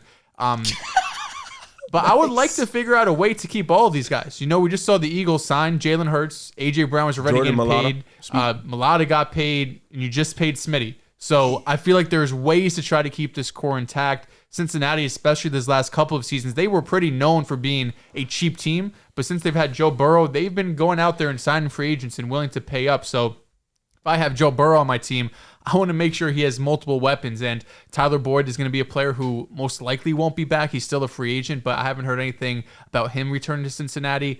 You're looking at Jamar Chase, and there's really not a ton of players outside of that I trust. Joe Mixon's a player who left who has been a staple for them as well, although I think he's on the latter part of his prime. But if I'm a Cincinnati Bengals fan, I would love to keep T. Higgins here long term, and at the minimum, let him play out this contract. If he has a fantastic season, you're probably going to be in Super Bowl contention. season. If he, doesn't play as well, or maybe doesn't have a season he's expecting where he get 1,300 plus yards, then maybe you can get him for a little bit cheaper than you're expecting. Yeah, I think. Cool. I think it was kind of funny because when Smitty got paid, and we're going to talk about Ayuk in a little bit. He's looking for that money, which rightfully deserved. He deserves to get more money than Smitty. He's been a better player. But I think when Smitty got paid, it kind of made me think, if T. Higgins had a better year, he could have been looking at a Smitty like that. Because I don't even think Smitty had the best year. I thought he was a little bit inconsistent. But, of course, the play call and the way the Eagles just crashed out. If T. Higgins didn't start off really bad, then he had his ups, then he had his downs. He could have been looking at his Smitty bag. But I do think this is beneficial for both parties, and I think T. Higgins can come in with a purpose. Like, all right, I had a bad year. I can come in. I can focus up. Joe Burrow was injured. The team just as a whole wasn't good last year. Let's bounce back. Let's really make some noise, and let me be a big part of that. So come in, train hard, have a big year. And then for the Bengals, you still get to keep your top two guys. This team was very much in the big. They had one of the best trios in the league at wide receiver. They had Tyler Boyd, T. Higgins, Jamar. They had Joe Burrow. They was, lighting the league on fire. Then Joe Burrow gets hurt. T. Higgins plays bad. So you want to keep that consistency at the wide receiver spot, especially in the AFC that's continuing to get better. The Texans got better. The Colts are getting better. The Chiefs are still there. The Bills are still there. The Jets are going to be healthy this year, and they've gotten better than the offseason. So, of course, I'm missing a few names, but in totality, the AFC is getting so much better. You need to keep your top-end talent, and even though T. Higgins, he had a bad year last year, he's still one of the best receivers in the league. You still have to keep that player. Hopefully he bounces back. T. Higgins is a great player, no doubt about it. Obviously, there was never a doubt in my mind that he was coming back to Cincinnati. You don't just let a great wide receiver number 2 walk away or let him hit free agency in any type of way without getting something in return for him. But you have to maximize your window, especially when you understand that, like you've already mentioned, Joel, there's going to be a lot of money hitting that cap extremely soon. You need to maximize this window while you have, and you need to go out there and put the best talent out there while you can. You already mentioned Tyler Boyd most likely will not be returning. It's going to be on the shoulders of Jamar Chase and T. Higgins. Hopefully these two can stay healthy. That's been a little bit of an issue these past 2 seasons. We saw Jamar Chase 2 seasons ago get hurt. This past season, we also saw T. Higgins get injured. Understanding that this is one of the better duos when they are healthy. I do fear that we look at T. Higgins and understanding that he did have back-to-back 1,000-yard seasons before this. Maybe he's not as great as we say that he is.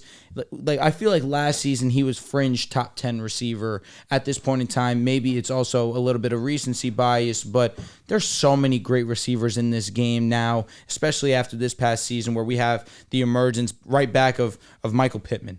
DJ Moore, who re-solidified himself after a down season. We have Nico Collins now in the scene. Brandon Ayuk is pretty comfortable over at T. Higgins now. Smitty, who was, I feel like, slighted a majority. I feel like now I look at Smitty and I think he's the better receiver of the two. I feel like he's great. I don't know if he's 25 million, 30 million great. And I think that that's why he will end up walking from the Cincinnati Bengals. I get it's a new NFL. 25, maybe my mind's automatically kind of looking at it as a lot of money for the wide receiver position. But I feel like he's a really, really good receiver, but he's a 2. He's not a true 1. And he's going to go to a team that needs a 1. He's going to get paid as such. And I think due to situation, depending on where it is, he can perform, but I don't see him becoming this true X wide receiver. But this was never a doubt for me. He was always coming back to Cincinnati. I just don't see this as a long-term pairing. This is not his game. He's not the fastest receiver. His routes are solid, but he's not a refined route runner.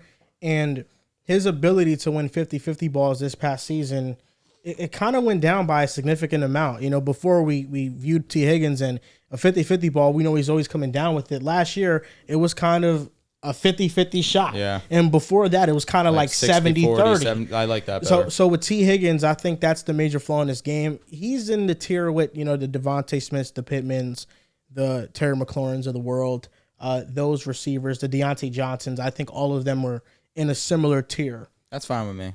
Smitty's a tier. But you could argue of that bunch, he's the worst. Yeah, you can. You can. Smitty is undoubtedly a tier buff.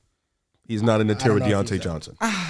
He's not in the tier with Deontay Johnson. Okay. I can't have that. Deontay Johnson is a great receiver. Hey, man. No, Smitty is a great receiver. Hey, Michael Pittman is a great receiver. I also think he's a tier above. Is that crazy? I think that tier is fine, though. That's So not what a tier is he in? disrespectful Is tier. he- I think he in he's the in the. Stephon Is that a Diggs tier? disrespectful tier, do you think? I think Joel? he's in the. No. T. Higgins with who? T. Higgins with I think Smitty's in a Waddle tier. I think that's fair. Is there a huge drastic difference between Waddle and Let me Smitty? figure that out. What Shit, tier? you could put Waddle in that fucking tier. What tier is that? Waddle is probably in the tier we're talking about right now. Okay, so maybe I'm getting your This tier is like thing wrong. this I is think like tier Pittman's 3. probably the top of This that here is tier. like tier 3. Yeah, it's like this What's to tier me. 2? Who's in tier 2? Tier 1 is Or the you elite could argue guys. tier 4. Tier 2 are like Yeah, the see, I 1B wouldn't. guys. Smitty's not in Tier tier 3, 4. tier 4. Because tier 1, if you really want to get super 7 guys. gatekeepy over It's it, 7 guys in tier 1. so then I'm back to tier 3. If it's 7 guys you want to say is tier 1, There's 7. that's a lot. I look at Jettas, I look at Tyreek. You could argue that's alone. Oh, okay. And So I'll we put can add Jamar. tiers. Okay, Right? I like that. Like, Okay, all right. I'll respect Dehls. him. 1,700. Dehls. I just feel like you probably Get have to. somewhere. But It's then the- see, if we add CD, now what we I'm got to saying. add AJ. I agree. I mean, the tiers we're talking about is essentially. And if you add AJ, I'm inclined to add him on. And then you can add Ayuk. And Okay, look, so Which is why I got the 7. I would have Tyreek and Jettis tier their own. Then. I agree. And then those are the Respect next 5 CD, in tier 2. but CD, AJ, I don't think anyone's arguing them over Jettis or Tyreek Hill. the way I see it is just This guy had low CD's end second best number receiver in the 1 game. receivers, It's not. high end number 2 options. I think that's what this tier is. Wait, say It's that again, I'm high, sorry. high end number 2 options, low end number 1 Yeah, options. that fits That's with what this tier Smitty. is. Oh, okay. Pittman. Okay, so then he can't be in that tier because you don't think he's a low end number 1. Who? T.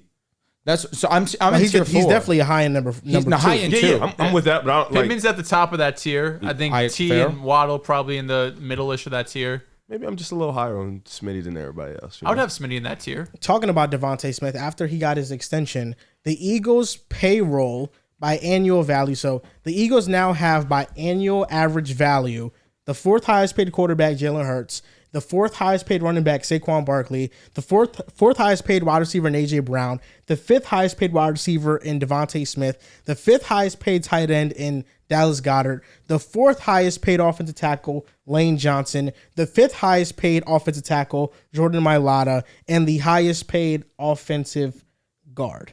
That's great. We're here. The Eagles, they do have. I'm just looking at future. You cap notice how he didn't situation. say a single defensive player? That's a Shout out- fucking shout out concern. to Howie. That's a fucking concern. The Eagles next Who the season fuck else? Who needs to get paid like that on the defensive end? That's the point. Can we get someone? paid Bryce Huff. Fletcher retired. You got a couple rookies though. You got Jordan Shout Davis. You out got- to Slay. Shout out to Huff. We got young players, man. Fuck, who's the other? I'm blanking on the D tackle. he drafted Jalen from Carter. Georgia. Jalen Carter. Thank you. They got some young players there. of- Secondary needs some help. Linebackers need some help. A lot of But juice the, right the now. front 4 I feel pretty good about. But The Eagles, highest paid. Peyton Wilson. Take him. The next season, the Eagles only have, as we stand today, only $11 million in cap space. We still have cap space. Oh my god. That's a miracle. Yeah, but I mean that's the 5th fewest in the league behind the Seahawks, Browns, 49ers, and Saints. The 49ers is interesting because in 2025, of course, this is all going to change. But as we stand today, they're $24 million over the cap. And Brandon Ayuk is a player that I would be desperately trying to re-sign. I don't care really what that price tag is in Ayuk. Figure it out after. We all had him top 10. I had him like 7, 8.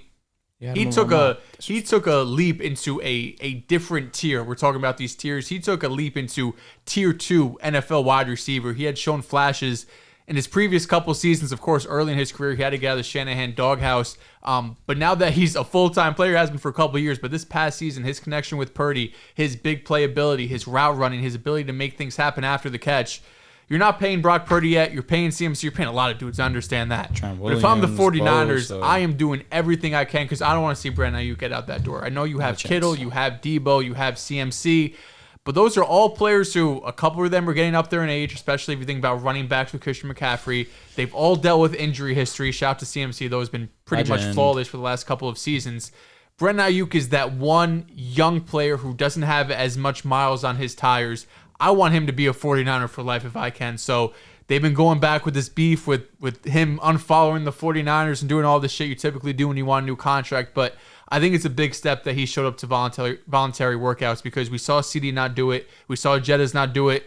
However you want to handle your business, that's your responsibility. That's your your opinion. I think either way probably ends up working. But if I'm the 49ers, I am calling Brandon Ayuk every day saying, let's get a deal done. You could argue he's their best offensive weapon. To me, I would go CMC, but I know people strongly feel that Ayuk, obviously his route running, his separation, his speed, his hands, everything about him, especially understanding how valuable the wide receiver position is. Someone can make that argument to me. I wouldn't hear it, but it's a valid one. Nah, there's no argument. It's CMC. I'm glad you feel that way. Yeah. Talk about that can make a big play though. Like CMC is gonna hit you. He'll hit the big play. Just every play you can make is a big play. He just not getting CMC is number one running back in the league. There is an argument. I won't hear it, but there is an argument for him. Brandon Ayuk is one of the best receivers in the game, and how valuable the position is. It's essential. It's imperative that the 49ers do everything that they can to re-sign Brandon Ayuk. Understanding that this is your window. You're paying Brock Purdy under $1 million annually. He's actually going to get $1 million in 2024. Good for him. Thank God. He deserves that. Yeah, that's the Our W. money's up. Yeah, OD. We're here. After taxes, a little bit different. After taxes cooked. So Pocket you are giving a blessing that the last pick in the draft has hit the way that it has. You need to make sure that you pay these guys around him to continue to maximize this window while you do have it. And again, it would be such a huge mistake to let him walk or to trade him. He means too much. He's way too talented. Yeah, it's no. Yeah, there's no way. Yeah, would you think about moving Debo though? I would move Debo before I would move Ayuk. To maybe try to save some money, because maybe draft another guy. You still got Debo's Kittle. Pretty important to that offense too. He is, but I agree. But you got to start more figuring it valuable. out. You still got CMC. Who Kittle has to stay for blocking purposes. Yeah. Oh, no, for sure. I don't think about moving CMC him at staying, all. They're locked. Of course. I think CMC. He doesn't look like he's missing a step. So you would save money if you trade Debo one of these next 2 seasons. You save a good amount. It's about $22 million in 2024. Start thinking about it. Not this upcoming season, though. This upcoming season, the dead cap is $42 million. I'm looking at post-June 1st. Yes. I don't know if that's where you are. I'm looking at just the year of 2024. There's a potential out in 2025 because he's getting $24 million in dead cap of $15 million. Yeah, 20 facts. 2025 is, yeah. So, yeah, contracts. I hope Ayuk gets his bag, though. He definitely deserves it. Facts. And that's going to do it for this episode of the Pick a Side Podcast, episode 373. You guys can follow us on Twitter at Pick a Side Pod, on Instagram and TikTok at Pick a Side Podcast. Thank you guys for watching, and we'll see you guys next time.